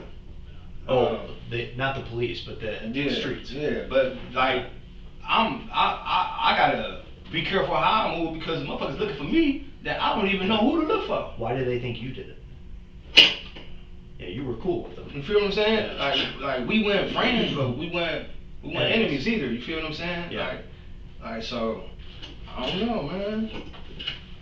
Like we had little words, like, but like he was a little dude too, like so, and he was like 20. Okay. You feel what I'm saying? So, like I said, I'm like, man, all right, whatever, dude. Yeah. And keep it pushing, but I've heard he's kind of an asshole. yeah, he is. Yeah. He is, but he pick his shots at the right time. You feel what I'm saying? Okay. All right, he ain't gonna just. All right, you got a 40 on your waist. He ain't gonna just pull up and talk some crazy, greasy shit. You don't know damn what kind of gun he got on his hip. Okay. You feel what I'm saying? He's smart. He's smart. You know what I'm saying? Yeah. But yeah, he talking shit. Everybody talk their shit. Yeah. You know what I'm saying? I'm gonna keep walking. You can keep talking that shit. Yeah. You know what I'm saying? You said you guys had words. What would you be arguing with him about? Cause it was a house on 143rd. Okay. And that's where I stopped and I cut my shit up real quick. Okay. And leave. Yep. And he came in there. The dude whose house it was, he already okayed it. You feel me? Mm-hmm. So he came in there. I ain't even know him like that for real. Chop came in there, and he got the grilling dude. Like, what the fuck? Why he in here cutting this shit up? This, that, and third. Woo, woo, woo. So I ain't feel it was needed to say nothing. You feel what I'm saying? I paid my dues to be here. This ain't my house. You explain that shit. You know what I'm saying? So he got to explain it. So I explain it. I'm getting my shit together. Don't say nothing to me. You ain't got nothing to say to me. This man's house. I'm getting my shit together. But while he grilling and talking to him, his words is starting to sway towards my way. Like he get to look at my way. Like, I'm like, who you talking to? He like, you. I'm like, look, bro. He said, man, I can do what I need to do in here, bro, and I can go about my business. But you talk to him, man. That's this man's house. Mm-hmm. He got to grill him. I left. Mm-hmm. You know what I'm saying? Came back outside. I actually went back over there. He went over there. Sometimes be a lot of fiends, a lot of crackheads in there. Mm-hmm. So I made a couple of hours in there. Still shaking him, like, you know what I'm saying? Went on site. Live on the same street. I ain't got time for that. Every time I come outside, we got. Yeah. Alright, you feel me? Right. Little words. It was cool the next day. So that was it. He was just pissed that you were cutting up in this dude's house. What stake does he have in his house? He tried to make that his dope house. Okay. But see, the way the guy whose house it was, his name was L.A. He told me like the way his approach. Mm-hmm. He was trying to instead of a proposition, he was trying to bully this man out of his house. Oh. You feel what I'm saying? Yep. Now the man he smoked up too. Okay. So he like, you know, take care of me. Yep. Take care of y'all. You feel what I'm saying? Right. Handle business and make sure you take care of me before you pull out, whatever. Right. I did that. Square business, you feel me? Yeah. You let me use the house, here's the payment. Square business. Yeah. But he trying to bully his way in. Yeah. You know what I'm saying? Yep. You feel me? I'm keeping it square. I pay my dues, I'm out. You feel me? Next time I need to come here, I'll pay again. Yep. I ain't looking for nothing free because I know how the game goes. You feel what I'm saying? I don't want to say you did shit for me for free. Right. You know what I'm saying? I paid you for that. You ain't give me nothing. Yep. So that's how I came my business, you feel me? But we was still bumping to each other because he was still coming there and he was washing his clothes over there. You feel what I'm saying? Okay. But you can't come at me about none of this. That's his man's house. Yep. You feel what I'm saying? Was he living there at the time, L.A.? Yeah. Okay. Yeah. So it wasn't a vacant. No, I wasn't vacant. Okay. He's got a washing machine and all that kind of shit. Yup. Wait. No, he ain't got no washing. Wait. He's washing his clothes, maybe in the sink. I don't know. Yeah, but it wasn't vacant. It was. Yeah, he was living. Yeah, it was full basement, fridge, all that type of shit. Okay. So a dude lets you cut your stuff up there. You get it from Snake. You take it there. You step on it. Then you take it out, sell it. But you're hooking up LA on the way out the door. Chop, on the other hand, is trying to tell this guy, this is my territory. I'm going to do what I want here, without paying the piper. And you know what? And he was getting it off. You feel what I'm saying? But when I come around, like Chop won't be there no more. Okay. And LA complained to me like, man, but you ain't doing nothing about it. This your house. Yeah. You know, this your house, man. Like you ain't gotta let nobody in this motherfucker. Like, you know what I'm saying? This is your house, bro. Like, you feel what I'm saying? You ain't gotta let that man in here. Like, Right. I pay you every time I come in here. Why the fuck he ain't gotta pay? You know what I'm saying? Yeah, that's Shit. that's infuriating. For real, you know what I'm saying? Right. So shit, now I'm starting to feel like I ain't gotta pay. Right. But I still pay though. You know what I'm saying? Because your problem then is with Chop. It's not with LA. Yeah, I'm still keeping square business. I ain't Yeah. gonna let the way he treating you dictate the way I do my business. There you go. You know what I'm saying? So How soon or how close to that was Chop killed? Like, what's the timing difference there? I have to say probably some months, maybe. Okay, a couple months or so. Yeah, I can't be too sure. Did you guys ever get to the bottom of that issue, or was he still bullying this LA guy right up until he was killed? No, he stayed away for a minute. He did. He stayed away for a minute. Okay. But then he just never came back. Okay. And then LA, this was crazy. LA was walking towards Barlett, 143rd Barlett. Uh-huh. He come back in the house. Come on, man. What the fuck is that smell, man? Man, you smell like shit. Yeah, man, it smell like dead body over there, man. I'm like, where? He's like, over there. I'm like, man, you smell like shit, man. And I think he was in there around them bodies, man. Really? So you could smell it on LA? I could smell it on him, man. I could smell it on him. And then, yeah. And then they said, and then I could believe it. He was up there looking for crack. Oh. Okay. Because he bought from Chop.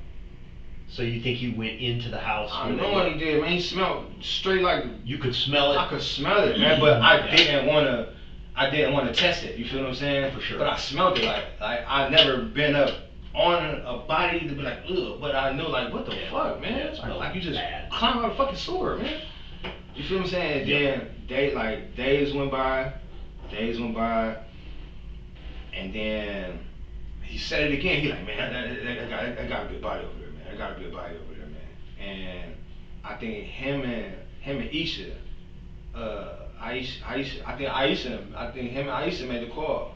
Okay. It was like, man, I think there's a dead body over there. They're the ones that told police. Yeah. About it. LA and Aisha. Okay. Yeah, I believe they made the call. Who's Aisha? She smoked though. She just be over there. Okay. But she was. I seen her. I think I had seen her in the news. That's how I knew her. Oh, really? That's how I knew her full name. You know, on the streets, people don't be having. That's another reason why I don't forgot change people, places, things. Cause I get pulled over and they be like, "What's his name?" I don't even know his real name. Right. You feel what I'm saying? His name DJ. DJ. You feel what I'm saying? That's how I knew her real name. What is her real name? Damn, I just said it. Aisha. Oh, do you know her last name? No. Okay. You're just saying from the news you saw that it's Aisha. Yeah. And she goes by Isha? Yeah, Aisha. Okay. So they're the ones, LA and Aisha make the call to police to tell them, and that's when they find the bodies? I'm not sure if it was exactly if they came right then and there or they did it right then and there, but I know they came based off of they called. I got you. Do you know LA's real name? His name is man. I know his last name, man. I know his last name, Chambers.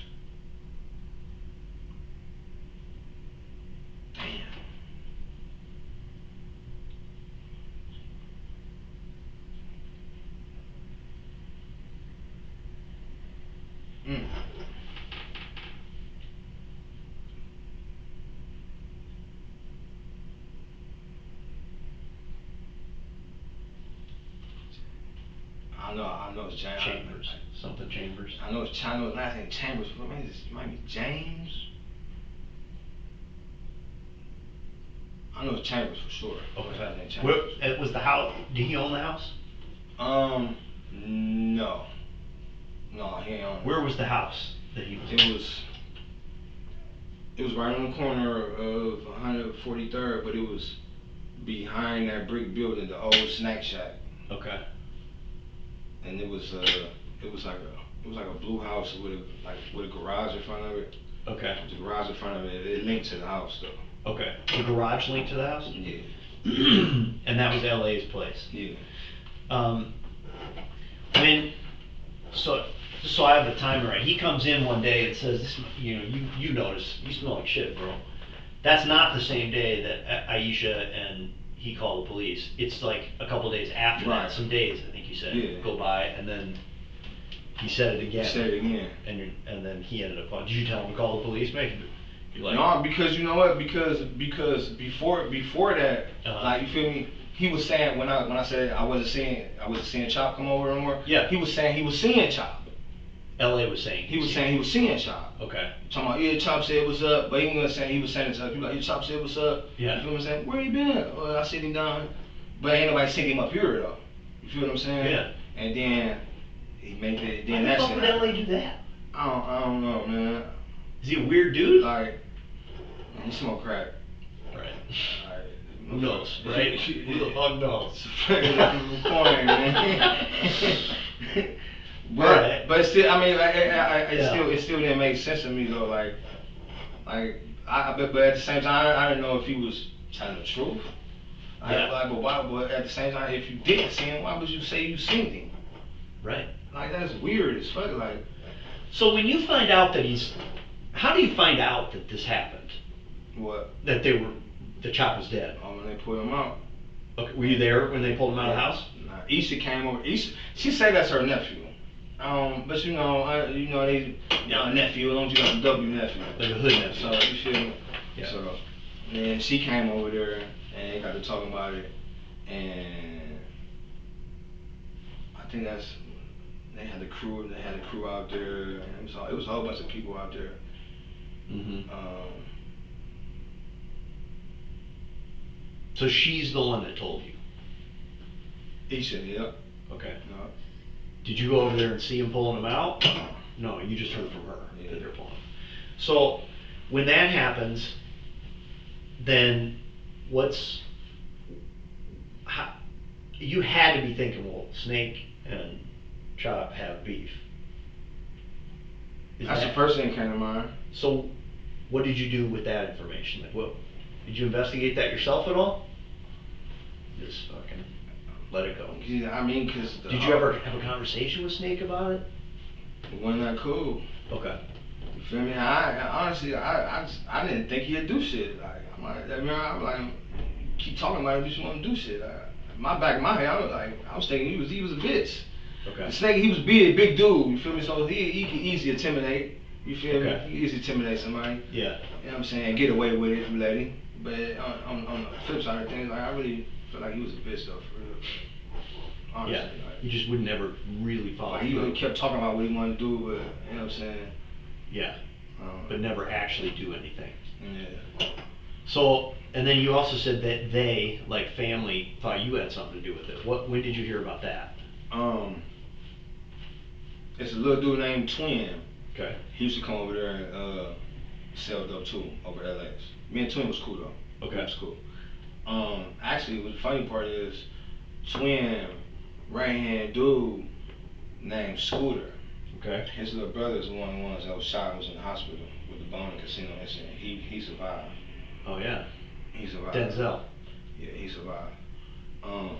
That's Scooter?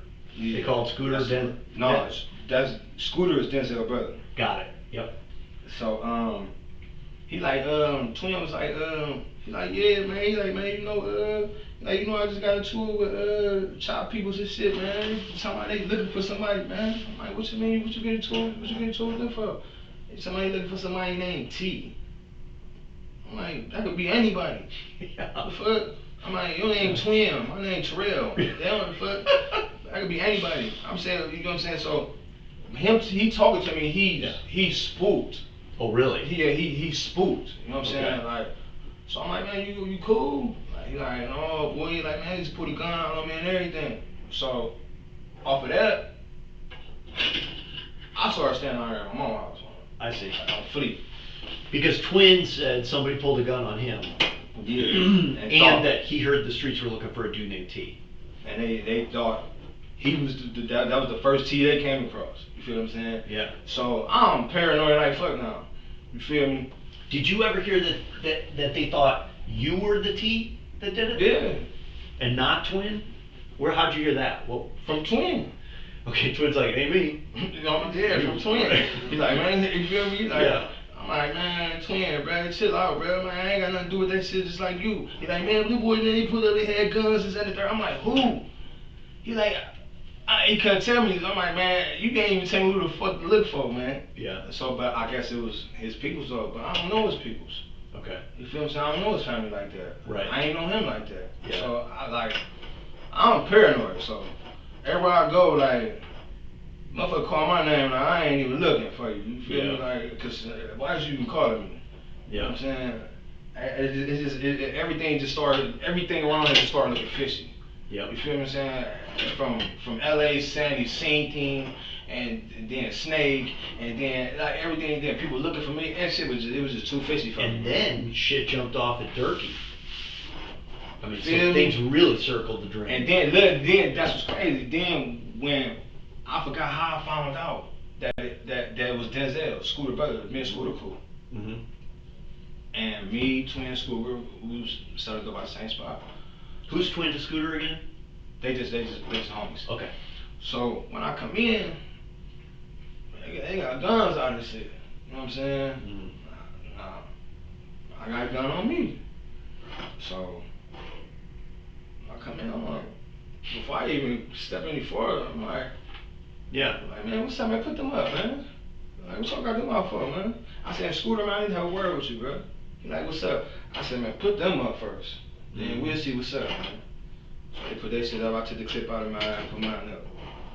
Man, we get to talk. I said, man, I forgot. I found out. I'm like, man, I come to find out that that's your little brother in the hospital. He like, yeah. I'm like, man, from my understanding, I'm like, they saying my nephew name. I'm like, but they saying Bone name too. And I'm like, your brother saying Bone hit him, like, but they ain't saying Casino name. And I'm like, man, that's my nephew. I'm like, see what the caliber is that they put out your brother in the hospital, man. I'm gonna go put up on my nephew and see what kind of gun he had. Mm-hmm. I said, if he responsible for that, man, I'm gonna make him stand on that. Mm-hmm. He never double back. Like, and told me nothing. You know what I'm saying? Shit just got handled within the courts. You know what I'm saying? But they were pretty much coming there that day because you're his uncle, and they were hearing that Casino is involved in this. No, Scooter didn't know Casino was my nephew. Oh, he didn't even know. He didn't know. Okay. So I brought it to him. Yeah. So I don't want no surprises. Why were they coming with guns? You feel me? I don't want no surprises. Like, and you feel me? Like, they didn't mean nothing by it. No, but I want to make sure because I got to drop on y'all, but I ain't even know that they didn't know. I see. You knew. Yeah, but you didn't know they. I didn't know they didn't know. You know what I'm saying? I got it. So me stepping in and I see guns out. Hold on, man. You feel me? So I laid it out on the table. This is on top of people saying your name on the chop shit. Yeah. Yeah, you're like a long-tailed cat in a room full of rocking chairs, man. Fucking looking around over your shoulder all the time, right? So I'm like, that went pretty well. Me and Scooter, like, we had a good report. That went pretty well. You know what I'm saying? His brother lived. You feel me? Yep. I was just upset he didn't get back with me because Casino felt like he didn't even shoot the guy. Okay. You feel me? He like, man, what's so many calibers being fired, man. He like, man, I don't think I hit nobody, man. Yeah. He like, man, everybody kept saying Bone. Yeah. You know what I'm saying? So I'm like, I went there. You feel me? But I'm like, it's a fucked up situation, man. I'm like, and then they had Bone and the other kid, LeBron. They called LeBron house arrest or whatever, and they was all saying his name. So you got 2 against 1. It's looking bad for you. Mm-hmm. You know what I'm saying? So then you ain't coming forward saying nothing, and you won't even come forward and fucking protect your grandma. So it was just too much going on, Yeah. man. So I went down on Fleet. Mm-hmm. Okay. I was with my brother for a while. I'll tell you, between you and me, Casino definitely hit somebody. I think so. It's not a debate. Yeah, he absolutely. Yeah, I mean, I can tell you with 100% confidence. Okay, so like, you ended up getting out of that situation by moving, because they're saying your name and shit. Did you? In the time that you were like selling for Snake, and then Chop was also. Did you know where Chop was staying? Was he selling out of that house that he was killed in? I think they stayed. I think he stayed in that house. Yeah, that's what I thought too. I think he stayed in that house. And he would go out to sell. Is that right? Or would he sell out of the house too? I think he came out to sell. Okay. Because I always used to catch him like that bus stop. It was a bus stop on the corner. Okay. And there was a brick building on the corner, so they tore that down. Because a lot of the dope fiends was. So he sold at the bus stop? Yeah. A lot? Okay. What were you ever in that house? Did you ever see how they were living? Mm-hmm. Okay. Because it was an abandoned house that they were basically squatting in. You never saw it? Okay. So the bus stop, where's the bus stop that they were selling at? It's right on the corner. Like of 144? 144. And Bartlett? Right on the corner, yeah. Okay. Well, Kinsman. I'm sorry, Kinsman. Yeah, right. Yeah, it's right on the corner. And his regular spot? Yeah, he used to sit there. Okay. And pitch. That way he catch snakes. He catch snake clientele coming to the 4th, and he catch his own clientele coming to the 3rd. Oh, I see. But see, and that was the issue. But he worked. It was a way around it. But I don't know if he was looking for trouble or what. But it was a way around it because Snake would go in early. Okay. You feel me? Yeah. Chop, and you know what I'm saying? He'd be out there all night. He'd be out there all night. You feel what I'm saying? That's Thriller hour right now. You feel me? All the things out. So you know what I'm saying? Higher way. You feel me? Yeah. And I guess it really was the issue when you told him to stay off 144. But like I said. Okay. So at some point, Snake told him no more 144. Because the shooting at the clientele, like, come on, man. Yeah. Like that. Because those are Snake's people that you're shooting. And then you're making the whole 144 high. You can't sell no dope. Right. Why is Chop even shooting at fiends? Because they ain't buying his dope. So when Snake is up, yeah, your dope ain't no good, Chop. Right. Because it's better quality anyway. Feel me? So we also heard that Chris would sell crumbs. Like he wouldn't, he didn't have a cutoff. Who? Chris Chop. Oh, that was his name? Yeah. We heard he would sell crumbs. You know what I mean? Like. That's what I'm saying. Like we was in the same lane. I can't step on your toes. He'd break off a $2 piece where Snake may only sell a $10 piece. Does that sound right? Or is it just Snake had better quality? He had better quality. He did. Okay. So people would go to him over Chop any time that he was up. And also intimidation. Okay. Fear. Feel me? And then Chop is pissed. Cause this shit was small. Really? Yeah, you feel me? Like this shit was small. So I know it was a little bit of both fear, respect, you feel me? Okay. You know what I'm saying? So he's shooting fiends who are buying from Snake and buying from you too, because you're selling Snake shit, right? So how did that affect your business when Chop's out there shooting at these people? You say it's heating shit up. I'll be in LA spot. Yeah, they come in LA spot. 143rd? On 3rd behind Snapchat. Yep. They come to 143rd. Like I'm not standing out there pitching on the corner or anything like that. Okay. You feel me? I sitting there, pay LA, make me come out, listen to some music. I'm out of there. Okay. So when you would you actually sell out of LA spot? Mm-hmm. Okay, so they would what'd they do? Come up front porch, the driveway? Alright. Good enough. You do the deal inside and then they go. Alright. So when it comes to a head between Snake and Chop, did you ever was Chop going after Snake? Was he trying to chase Snake out of there, or was Snake setting the rules? Neither, both, for real. They were just it was just up in the air, man. You feel me? Okay. It was like a visible line, Drew, man. So we know there was a shooting at that bus stop that Chop was involved in. You know anything about that? Excuse me. Where Chop was shooting at people. At the bus stop? Mm-hmm. No. Okay. I mean, this just goes with the theme of him shooting at anybody and everybody, right? He was kind of, I think this is where the undercurrent of he's kind of an asshole is. He was just reckless. I mean, because even if I'm trying to send a warrant, I won't send a shot. Yeah. Did he ever shoot at you? No. No. I won't send. I probably smack you before I shoot at you. Like, damn. Yeah. Yeah. Did you ever get into a physical altercation with him? Mm-mm. No fights, scraps, nothing like that. No shootings back and forth or anything like that. Did you pretty much always have a gun with you, and he wasn't gonna fuck with you, right? Like he would know that you've got a gun. I hope. I hope so. I hope you know. I mean, but you sound like you were actually pretty cool with him. Yeah, man. I even told him. Except for those issues at LA's house. Yeah, but that's one thing about me. I get over shit real quick. Okay. You feel what I'm saying? If it's not life threatening, you feel what I'm saying, or I feel like you about to actually do something, I get over that shit real quick, man. You feel what I'm saying? I feel like as adults, and we see each other every day, I feel like we can get over this little shit. Did you ever feel like he was threatening your life? No. No. Did you ever, you mentioned that his family was looking for you. Where did they come up with a T? I don't know. Did you ever tell anyone that you did it? No. I mean, that would be straight crazy, right? Yeah, straight crazy. You can't like play like that. No. So you would never, I mean, but listen, I told you a story about where I heard people say straight crazy shit, and that kid was saying it because, I mean, I think for him it was more like hubris, like, I want you to think I'm tough. But people say that stuff, and they don't mean it. You never said anything like that. No. That the streets would have picked up on, or anybody would have picked up. Like, I killed those motherfuckers in that house. No. So they didn't get that information from hearing that, right? They didn't.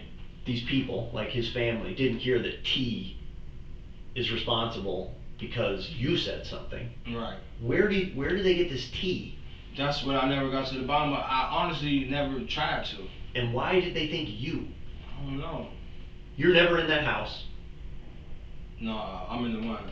What, LA? 143. Yeah, no, you were in LA. I'm in LA. Sure. But that's really the only place you ever connected with John. Right. Was in that house. we only had them minor, you know what I'm saying, altercations. Yeah, you feel me? Like we ain't even. But that was more him just even like blowing down on LA. Yeah. Right. That's why that's another reason why I never really took it. You know what I'm saying? Took it that far because issue ain't with me. No. You know what I'm saying? He was more jealous of the fact that you're there, but you're like, I'm paying him. Your issue not with me. You feel me? Right. So Chop's not the only guy that died there in that house. You know there were other people. You said kids earlier, but what do you know about those folks? I know the one girl he used to kick it with.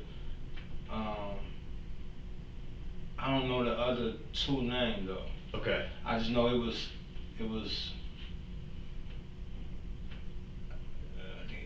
I think Chop was dating a pregnant little girl, and it was a little brown skinned guy, and he had a girlfriend. They always be together when you see them at the bus stop. Okay. But I only knew Chop, and I forgot the little girl he used to kick it with name. I think her name might have been Jazz. Mm-hmm. That was her name? Mm-hmm. Yeah. That was the girl that the Chop kicked it with. Yeah. Yeah. Did you know one of those girls was pregnant? That was Jazz, wasn't it? Yeah. Yeah. It's fucked up.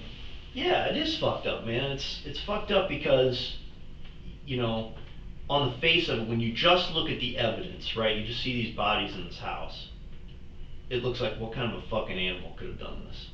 What kind of a monster would come in here and execute people? But we've done some serious digging on this thing, and I gotta tell you, and I'm not trying to make any excuses because it's a tragedy, right?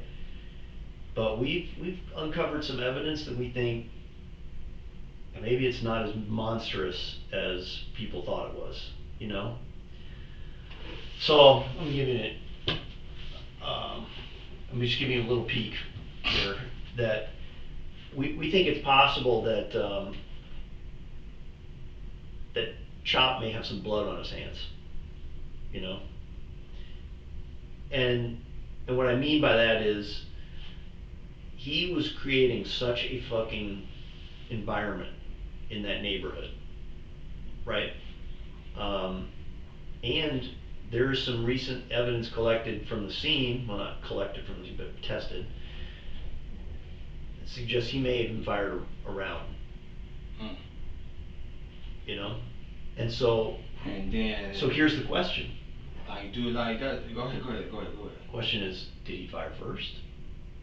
And somebody was just protecting themselves? You know? So that's what I mean, like, it looks on its face, it looks like this massacre. I think it's this, like, what the other people had to, like. Well, look, you said it best. When that shit went down with your cousin, did it go in slow motion? Hell no, it didn't. That shit went fast. Shootings happen the same way, man. You know, I mean, I'm gonna step out a little. I'm sure you've been around shootings, right? That shit happens fast. And people talk about everything slowed down. No, it doesn't, man. It's a blur. So it's really different. And motherfuckers getting hit, and I ain't never really had it like that. You know what I'm saying? Where I gotta walk a motherfucker down, and I ain't. You know what I'm saying? Like I might have to fire back, and you fire at me, but like that's something different. But I don't know, man. Imagine. So this is all in a pretty small space too, right? It's different when you're talking about being on the street. You know, if the guy with the gun is right in front of me and we're on the street, yeah, it's different for me to turn over here and shoot at this guy and then turn over here and shoot at this guy. But if we're talking about a room that's not much bigger than this room, and you're in here shooting and I'm trying to get the fuck out of there, you know, I may just be real quick. Fire, and other people get hit. I mean, I'm just saying I think that there is some room for some explanation here, you know, and I think that when we looked at this initially, what we're looking at is like, well, where's the serial killer at, right? Who's the monster that could do something like this? I'm not sure we're looking for a serial killer here. I'm not sure we're looking for a monster. We may have been looking for somebody who was trying to go do the right thing and quash a beef. And Chop, man, got a reputation for being a shithead. You know? Yeah. But what about the pregnant girl though? Like, I honestly, I don't know if I can. Casualty, man. I mean, she just wrong place, wrong time, victim of circumstance. You know, like fog of war, everything's happening fast, and I'm trying to get myself out of there, and I don't know who. Look, 4 people in a small room. I don't know who's coming up with the gun next. Yeah. I'm getting fired at in a tiny little doorway or something like that, and I don't know who else is coming up with a gun. Maybe I'm trying to neutralize every possible threat. And I'm with you, they're girls, but listen. Yeah. Girls can fire guns too, man. Yeah. I'm putting up past that. Yep.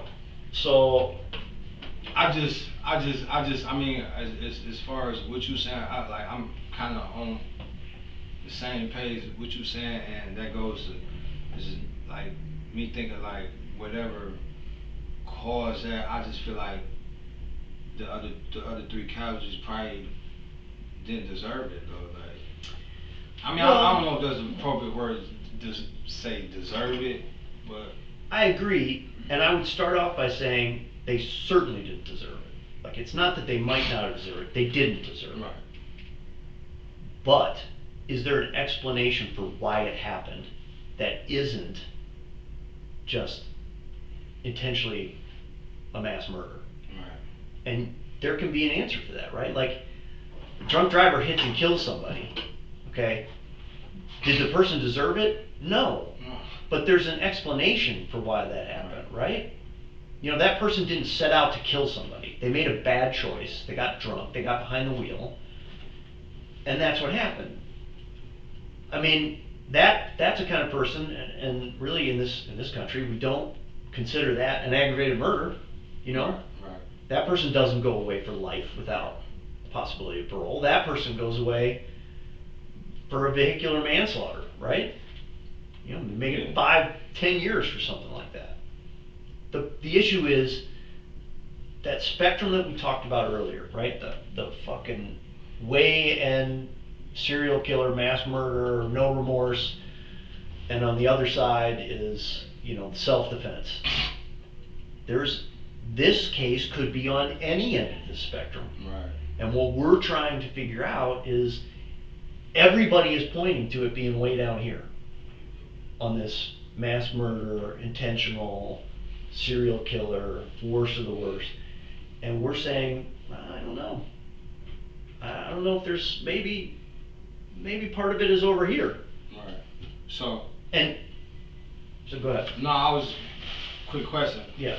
So what do you need? What do you need from me? Well, I mean, you're in the neighborhood, you know these people, so we're just trying to get your opinion on like everything that happened in that neighborhood and what was going on around that time.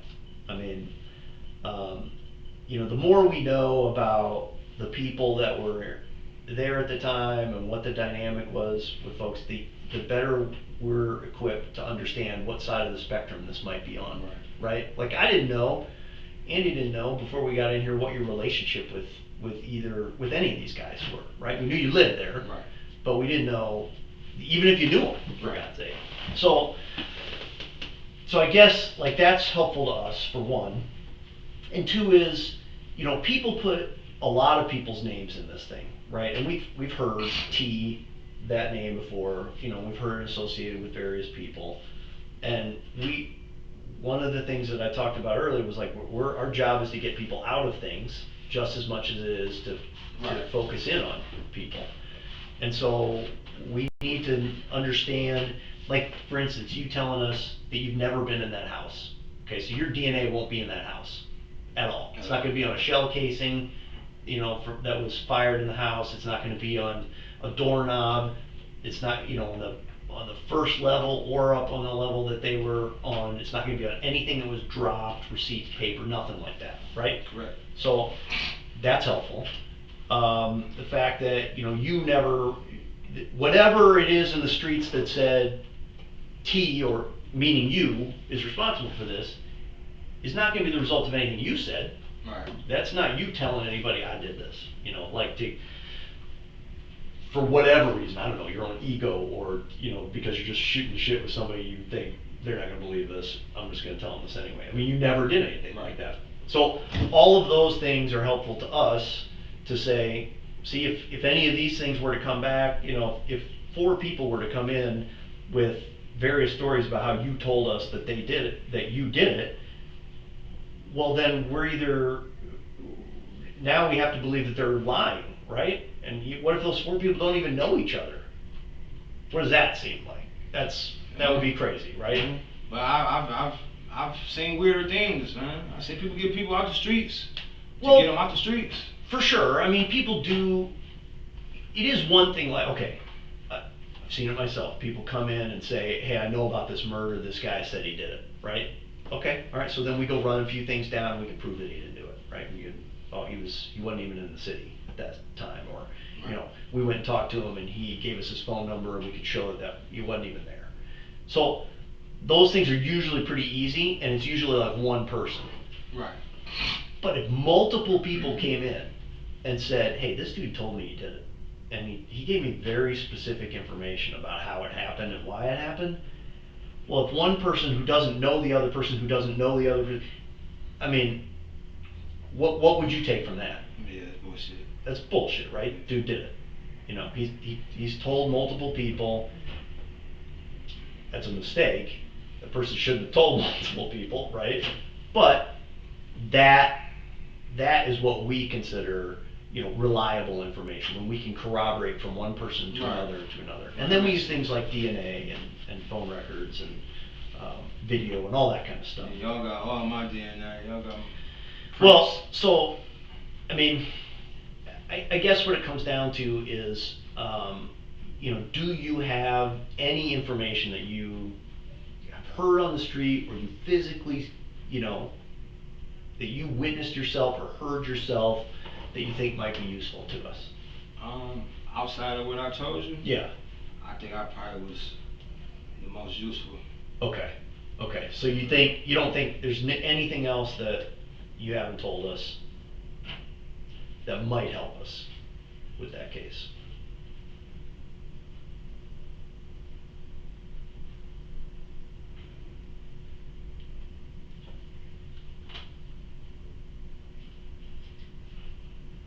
I don't know if this would be helpful. We'll take anything, man. But after Chop was insane for a while, Mm-hmm. I'm trying to think his name.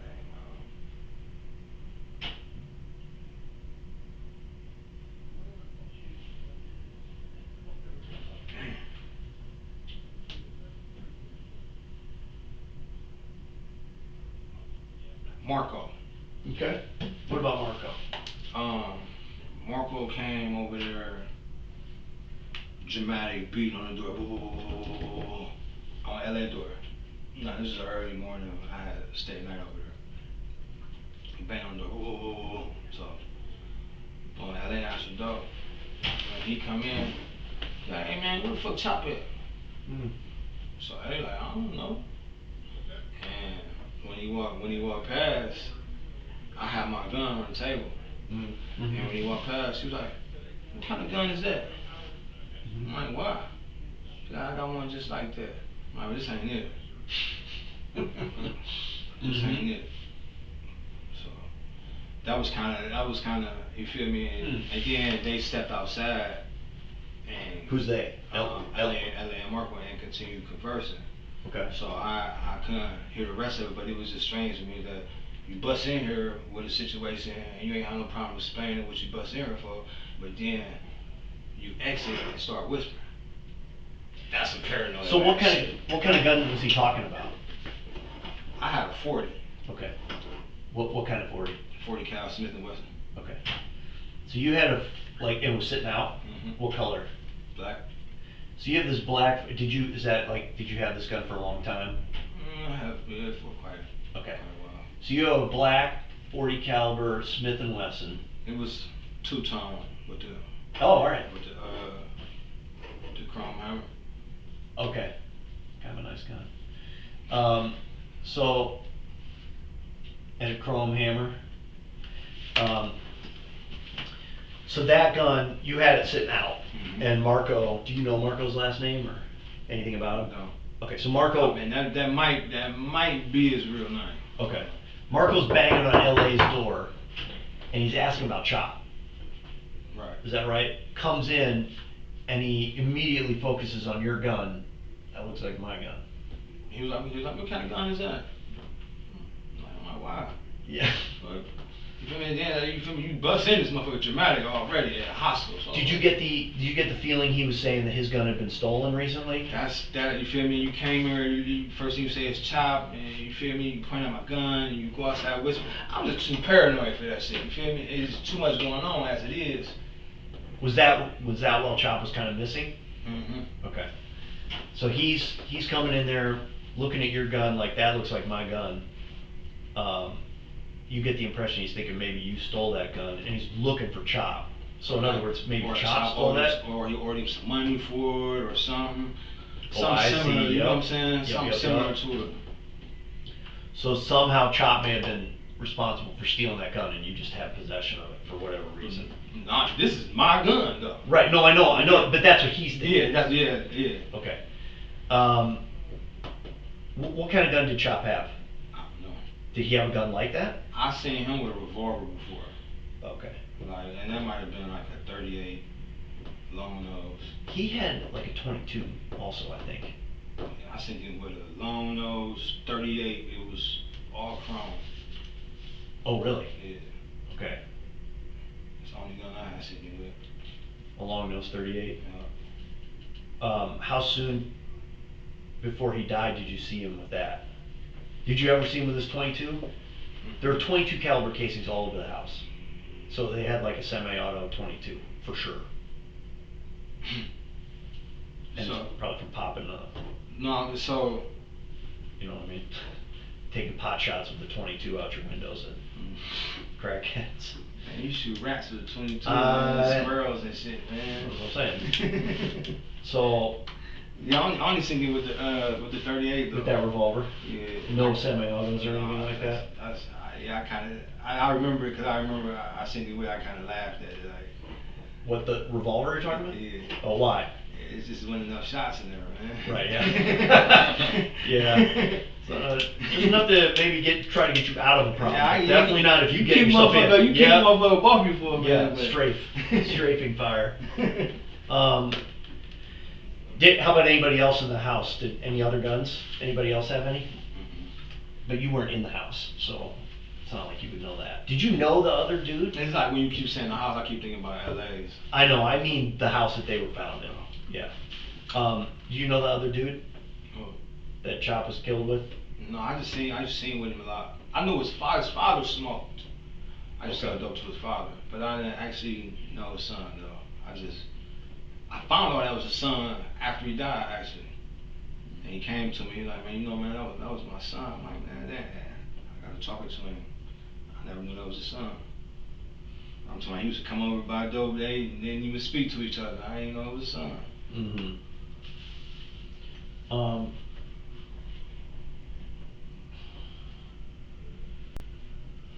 Did you ever buy anything from Chop? Dope, gun, phone, anything? No. Okay. Was he the kind of dude that would also sell a gun? I don't know. Okay, like he was selling dope. Okay. I think Chop used he used to smoke too. Oh, really? I heard he used to smoke too. Okay. So he's kind of one level above smoking. Yeah. So he wasn't quite at the gun level at that point. Yeah. All right. What and you didn't really know Jazz, you just kind of saw her with him? Yeah, she was always with him. Was she ever with Snake? No. Was there some girl that the two dated? I thought that was a rumor for a while. Was that a rumor? Chop and Snake? Yeah. No. No, alright, I'm sorry. Cause shit, I think Jazz was too young for Chop, for real. Oh, really? Man, I think so. Okay. Every time I used to see her, I said to be in school somewhere. Oh, really? Jazz was like 16. Yeah. Oh, that's right. Yeah. How old is Chop? I think Chop at the time probably was 21, maybe 22. Yeah, that's too young. That's too young. But you know, I don't know the situation, I guess. But when you found out about this, it was Aisha that tells you that they're pulling bodies out of the house. Did you ever go back and talk to L.A. about it? Because you know, like you said he was smelling a couple of times. Did you ever go back and ask him? Did you go in the house? You was talking about some bodies a little bit ago, you know, about or where's Chop or whatever, and you smelled like a body. You never confronted him about that? That time, that right there, yeah, that. That's what I mean, like. Yeah, that was the when I confronted him. That, yeah. What did he say? What the fuck did he say? Oh, he kind of gave me a politician answer. He didn't give me a direct answer. You know what I'm saying? It's like he spoke around it. You know what I'm saying? But he did say he was going in there to see. That's how I knew, you feel me, like I kind of believed the rumors that he was in there looking for dope. Okay. You feel me? Like, I can't say it's for sure for true, but I don't put it past it. And you smell like a body. Yeah. You know what I'm saying? So he never told you directly, I saw the bodies in there? No. Like before they were called in? No. But he definitely smelled like them. Yeah. Well before they were called in. As if he had been in that house. And then did he ever tell you I was in that house? No. Okay, before police found the bodies or anything like that? That was just a rumor that he was in that house? Looking for him? Yeah. But he never confirmed that. But I mean, it's like, I'm gonna say it's a rumor. But there's evidence. But to me it's not, cause you feel me, like, you was up on me, I smelled your ass, you know what I'm saying? And by you mentioning it, it's just, I just put two and two together, like. And he said it smells like a body. Yeah, like, I mean, me walking past wherever body's at, I'm not gonna smell like that. No. Yeah, so, you know what I'm saying? You gotta have it on you. But at the same time, like, I didn't see him, you know what I'm saying? But I feel like I didn't have to. Yep. You know what I'm saying? Yep. And Chop you never heard him threaten Snake. I'm gonna kill you. And you never heard Snake threaten him. Likewise, you just knew that there was that. And he never really threatened you directly. He just gave you the stink eye. And yeah, I mean, you know when somebody don't want you around. You know what I mean? For sure. But. And he never, as far as you know, he never shot at you? You guys never got into an altercation? Because that's the thing with this bus stop, man. Not with him shooting at me. Not at all. Were you around when somebody was, when he was shooting at somebody else? And so what happens is this bus stop gets blown up, right? Like, yeah, bus stop hot. Yeah, everybody be crowded up there. Kind of what I'm getting. Yeah. Drugs and all that kind of stuff. But that bus stop actually did get shot up I want to say 6 weeks earlier. Yeah, before they were killed. And you know, there is information that you were there, not necessarily the target of anything, but that you don't remember that. I feel like you would remember that, right? Yeah, if I got shot at, I would remember that. Hey, or around a shooting, maybe even if it wasn't directed at you. I mean, it could be a possibility to be around it, but who am I to say where it's at? Yeah, who am I to say where it's at or who's shooting? You know what I'm saying? But can you remember a time before the bodies were found that you were in the vicinity of a bus stop getting shot up? No. So it's not ringing any bells. No. I feel like you would remember that, right? Like you're close enough to. I remember that. Okay. Or even being, what if it was like you were already getting yourself out of there and he's shooting at you and it's like you're too far to know the bus stop. You're trying to put me there now. I'm trying to figure out why you're there. I'm not trying to put you there, but somebody has. Yeah, you know what I mean? Yeah, I get where you're going, but I want to give you an out to it. Like maybe I'm far enough away and I don't see. No, I mean, me and him never had an altercation where he shot him. Okay. You're sure? I'm positive. Okay. And then conversely, you never shot at him. No. You didn't kill these people. No. Right.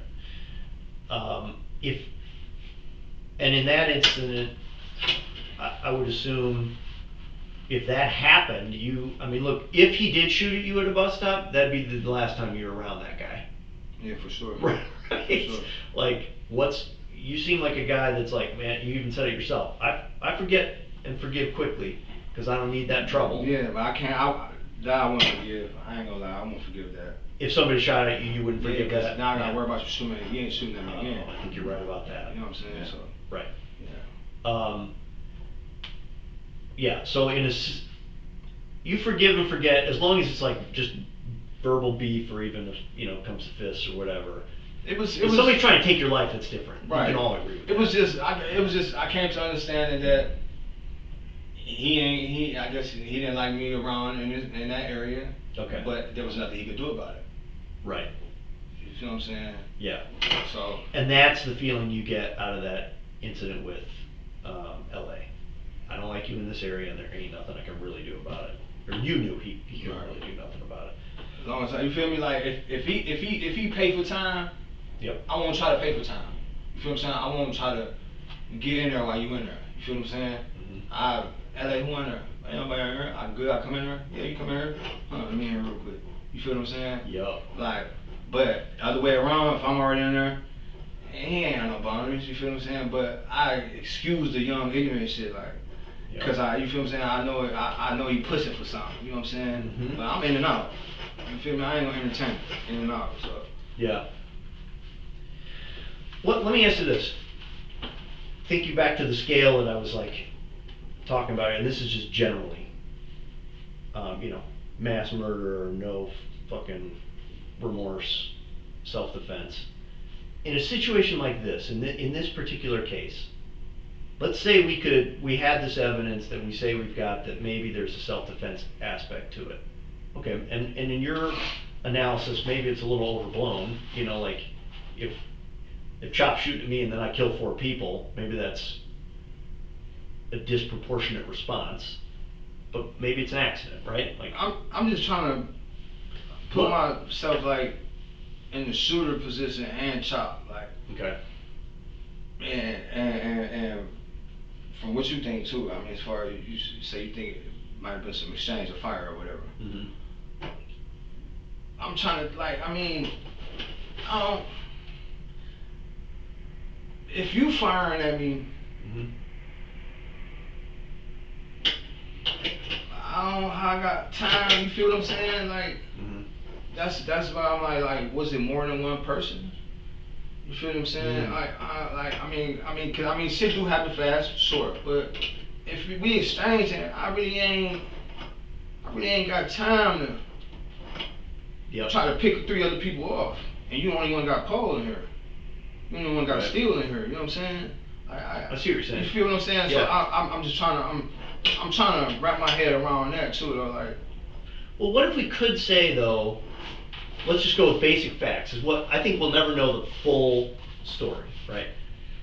But the basic fact, if we could prove that Chop fired at somebody, and then we could say, and the only way we'd ever be able to do this is if the person who was being fired at told us, you know, if they explained what happened. But if that person were to say, well, he shot at me and this is unfortunately what happened, then what kind of punishment should that person get?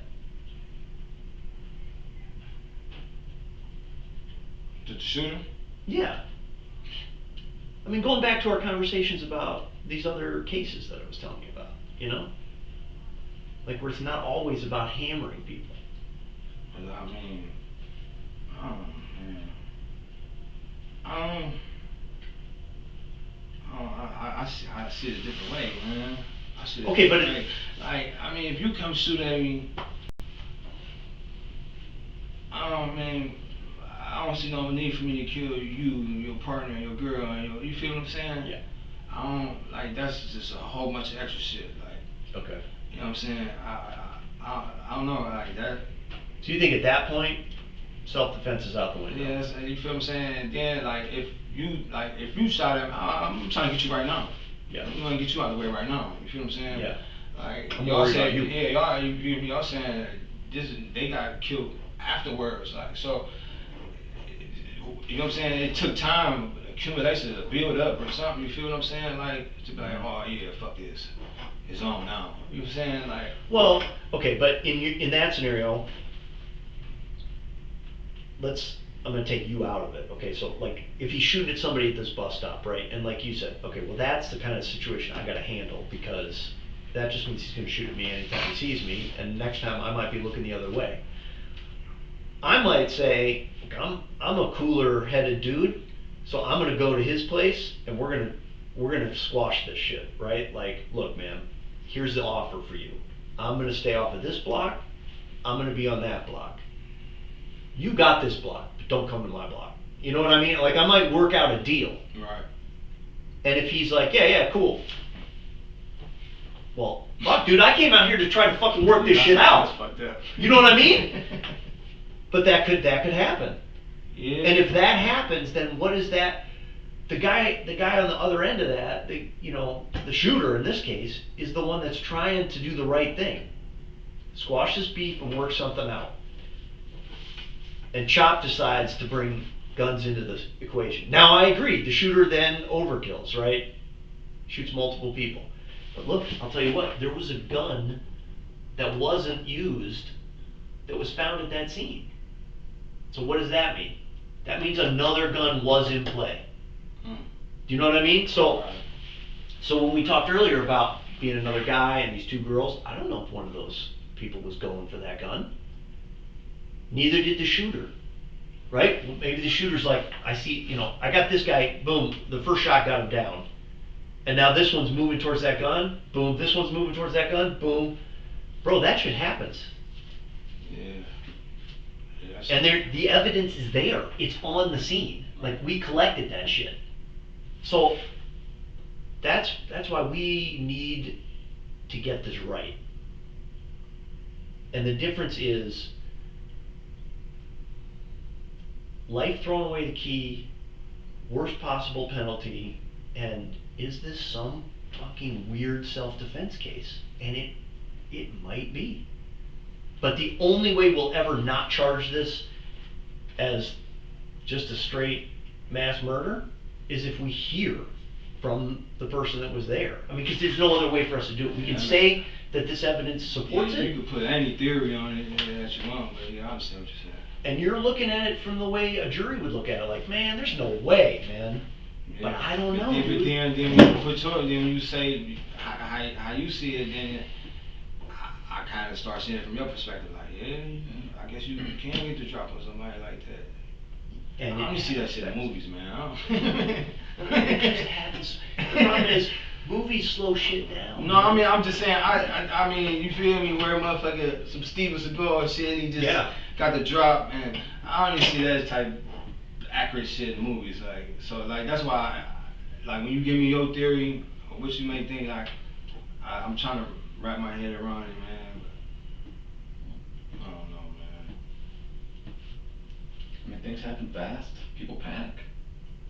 Yeah. We don't want to be in a situation where we make the wrong move, you know what I mean? Like, we don't want to charge somebody the same way we didn't want to charge this kid that I was telling you about earlier. Right. You know? We don't want to charge because it's way harder to walk that charge back. We want to get it right the first time. Right.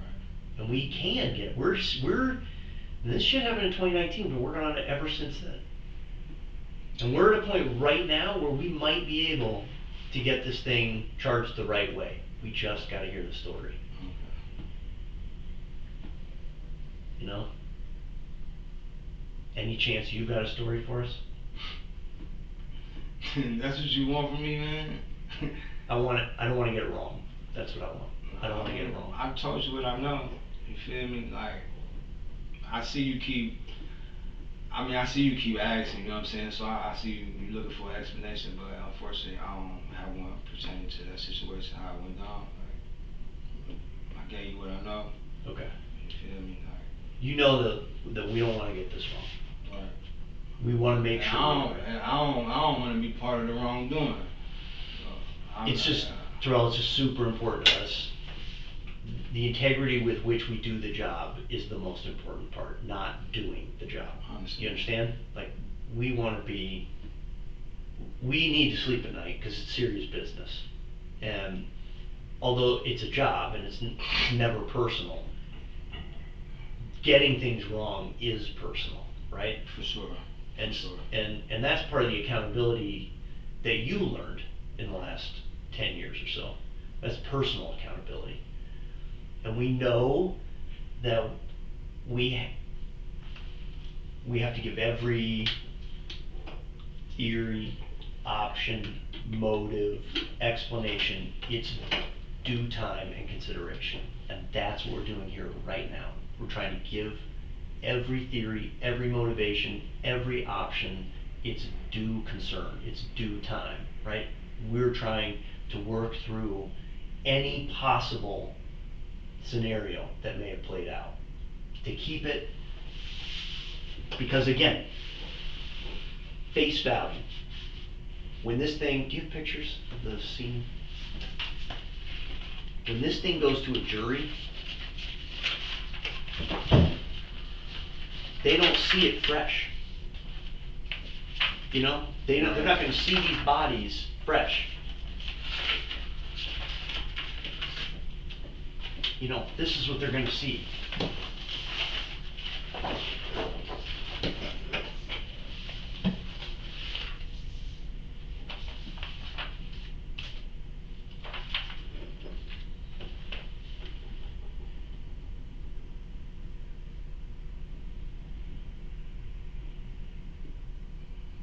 Can you move? Oh my God. That's what they're going to see. Oh my God.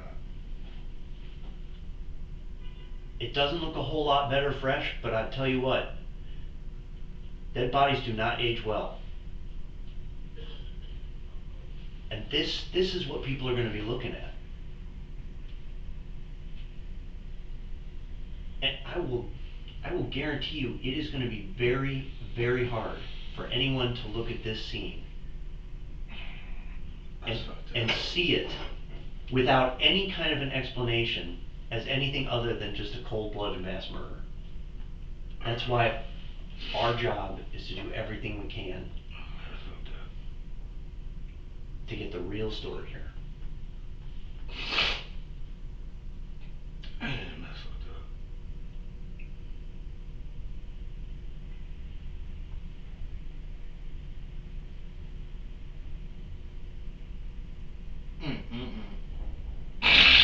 I can't see that, man. That's fucked up. It's not good. Do you see why it's so important for us to get some explanation? We can't present this as a self-defense or anything other than anything other than what it actually looks like, which is a mass murder.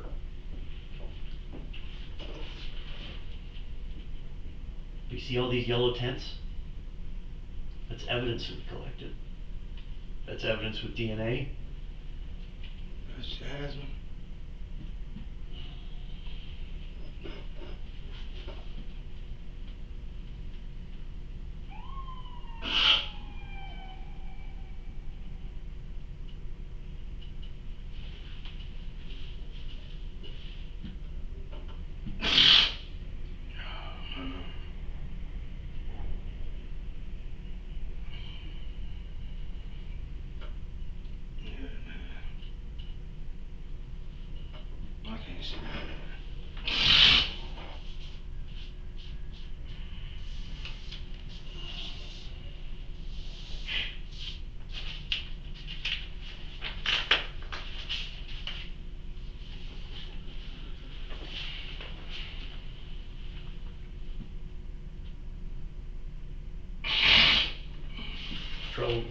We're only going to have this one opportunity with you. And what? If there is an explanation, or if you're involved in this and you have an explanation, there's only going to, I just want to put it out there so that you know, okay? Look, that we're only going to have one opportunity. Right now, man, seeing no pictures, man, I came here, man, on good faith, man. Yep. And I told you what I know. All right, good enough. That shit just... So listen, I'll tell you what. They're upsetting, and I'm sorry. We're sorry to upset you. Believe me, we have to do the same thing, and we do this every day, and it doesn't get any easier. I was just thinking about my daughter, man. Right. Think about mine too. Every time I see her. So, listen. Sure. Yeah. So listen. Here's the deal. We have two things. One is some of the information that you provide is useful to us, okay? And you know, we got to tell you all the things that we told you, you know, so that you understand, you know, so that we can say we've covered every base, right? But some of the information you provide is helpful, okay? And one of the things, you're here on a subpoena, right? And so on Monday, we're going to take you to the grand jury and just have, it's not going to be anywhere near this long. Probably a list of 3 or 4 questions based on the things that we talked about today. And that's all we're going to ask for, right?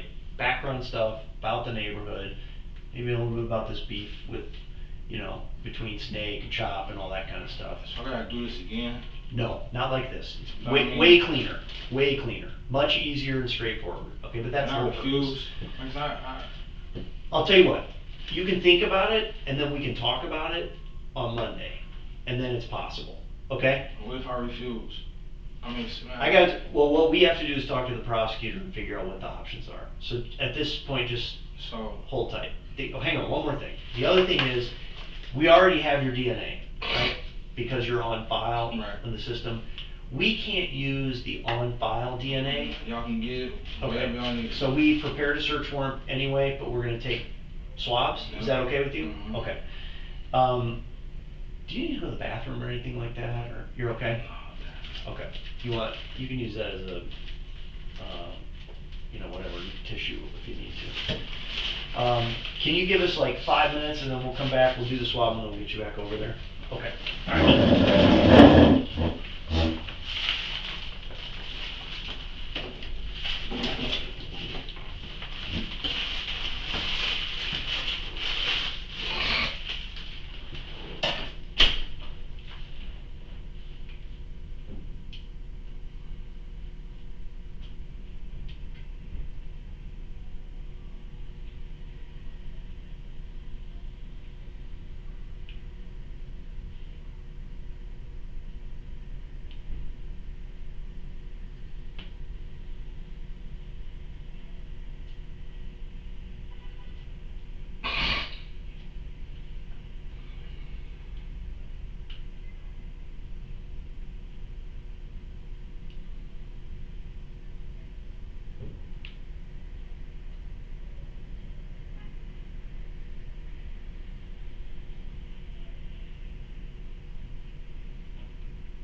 fucking murderer, man. What the fuck?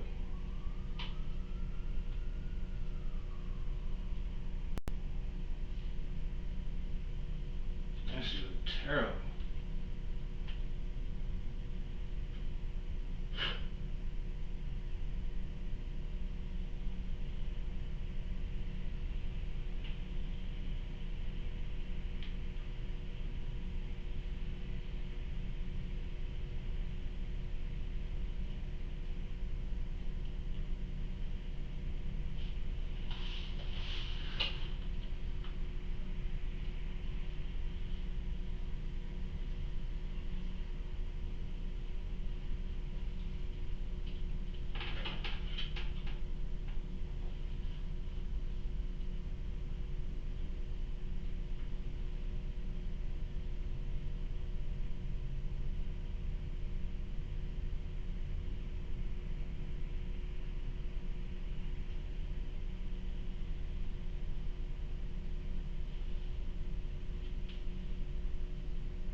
I'm gonna take your DNA real quick, okay? I do have a search warrant for it, so you'll get a copy of that, and then you'll get a copy of the inventory after I take it, okay? Alright. You've had this done, it's just a swab in both cheeks.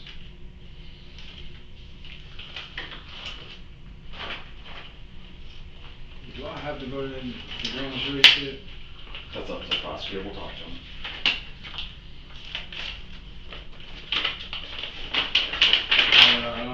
How would I know what his answer would be?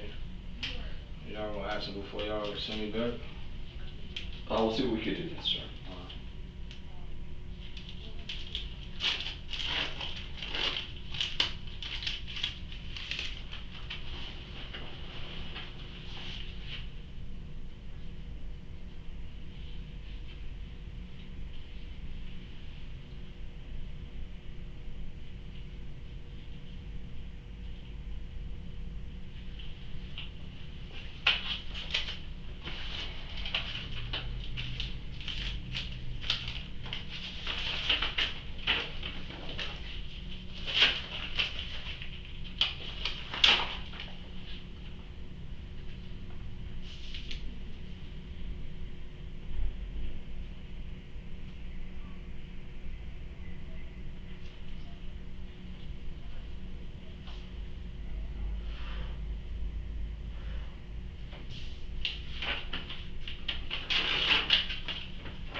copy of the inventory, just as what we took from you, which is a couple swabs.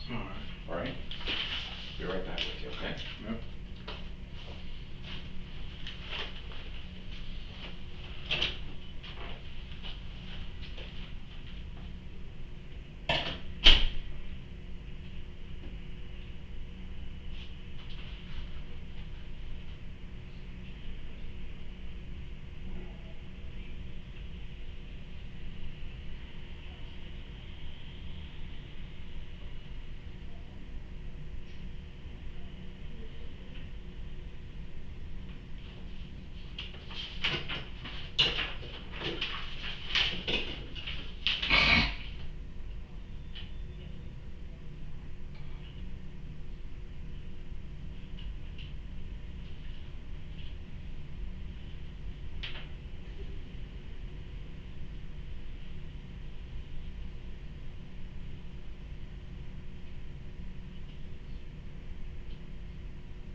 So we talked to the prosecutor about your concerns, and the bottom line is that's not going to give us an answer on the phone. So they'll talk to you directly. Nobody's going to physically put you into a room. You know what I mean? So you'll just talk to them. You can tell them whatever you want. I'm not telling you what to say to them, but you just express how you feel, and then go from there. Make sense? Kinda. I mean, I guess what I'm saying is the only people that can make the decision about what gets canceled and what doesn't is them. You're picking up what I'm putting down, right? Like, you have to talk to them about it. You're right. Do same rules apply? Absolutely. Same rules apply. So, again, you're getting where I'm going with that, right? Okay.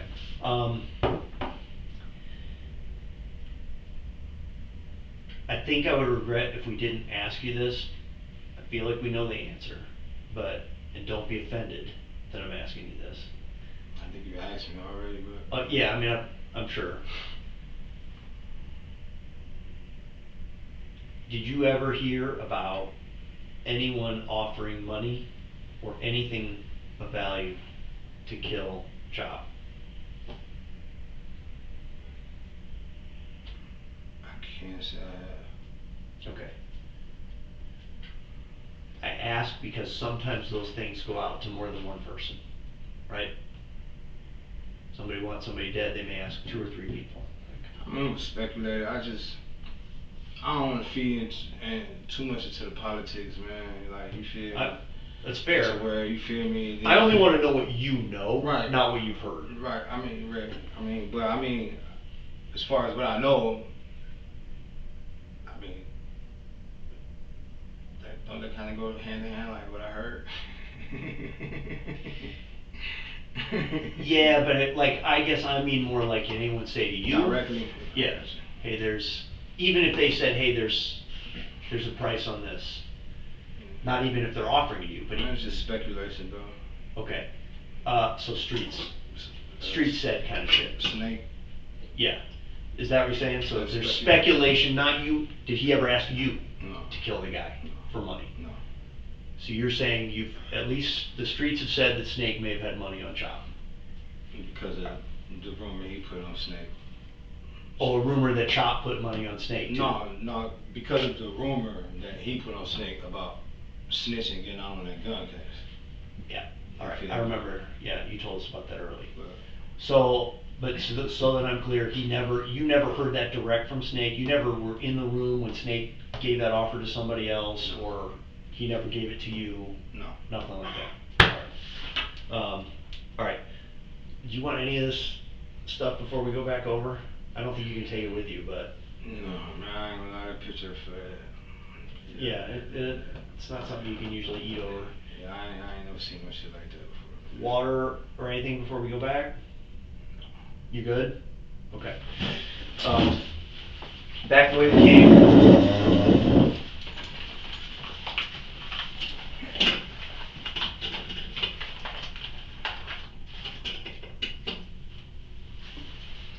Hands together like you're praying. There you go. So you said I see them Monday? Yeah, Monday. I just ain't trying to be stuck down here, and they take forever to send me back to Trumbull. Follow me. Hang on 1 second in the hallway, Andy. Okay, will the defendant please stand? I'm going to read each count. In the case of State of Ohio versus Terrell Silver, count 1, aggravated murder as it relates to Mr. John DeMar Willis. We, the verdict in this case, do find the defendant guilty of aggravated murder and is signed by all 12 jurors. Firearm specifications, the jury found that the state did prove beyond a reasonable doubt. As it relates to count 2, aggravated murder, prior calculation and design regarding victim ionic equipment, the jury finds the defendant not guilty. Count 3, aggravated murder, as it relates to the death of Christopher Monroe, prior calculation and design, the jury finds the defendant guilty with the 2 firearm specifications. As it relates to count number 4, victim Jasmine Lawson. We, the jury, find the defendant, Terrell Silver, not guilty of aggravated murder. Count 5, aggravated murder as it relates to the unlawful termination of Jasmine Lawson's pregnancy. The jury finds the defendant not guilty. Count 6, aggravated murder related to the burglary for the jury finds the defendant guilty with the firearm specifications. Count 7, relating to the aggravated murder regarding victim misquitment. The jury finds the defendant guilty with the firearm specifications. Count 8, aggravated murder relating to the death of victim Monroe regarding the aggravated burglary. The jury finds the defendant guilty with all specifications. Count 9, aggravated murder, causing the death of, purposely causing the death of victim Jasmine Lawson with the aggravated burglary. Jury finds the defendant guilty with firearm specifications. Aggravated murder, count 10, regarding Jasmine Lawson's pregnancy. The jury finds the defendant guilty with the specifications. For aggravated burglary, counts 16, the jury finds the defendant guilty with all specifications. For count 20, murder, as it relates to victim Willis and to wit felonious assault. For counts 20, 21, relating to victim Quitman, 22 relating to victim Monroe, 23 relating to victim Lawson, murder, to wit felonious assault causing the death. The jury finds the defendant guilty on all of those counts, including the firearm specifications. In count 24, again, felonious assault, did knowingly cause serious physical harm to victim Willis, Quitman, Monroe, and Lawson. The jury finds the defendant guilty on counts 24 through 27, along with the specifications. Count 28, attempted murder of victim Reuben James. The jury finds the defendant guilty with all the specifications. For count 29, felonious assault relating to victim Reuben James, the jury finds the defendant guilty with all specifications. Did either party wish to poll the jury? Yes, Your Honor.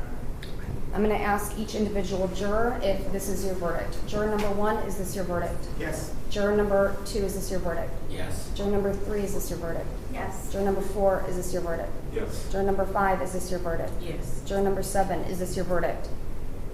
Yes. 7, excuse me. Yes. Juror number 8, is this your verdict? Yes. Juror number 9, is this your verdict? Yes. Juror number 10, is this your verdict? Yes. Juror number 11, is this your verdict? Yes. Juror number 12, is this your verdict? Yes. All right. Judge, you can skip juror number 6. I did. Okay. Juror number 6, is this your verdict? Yes. All right. Thank you very much for your service. I'm going to ask that you go back into the jury room and wait for me. All rise for the jury.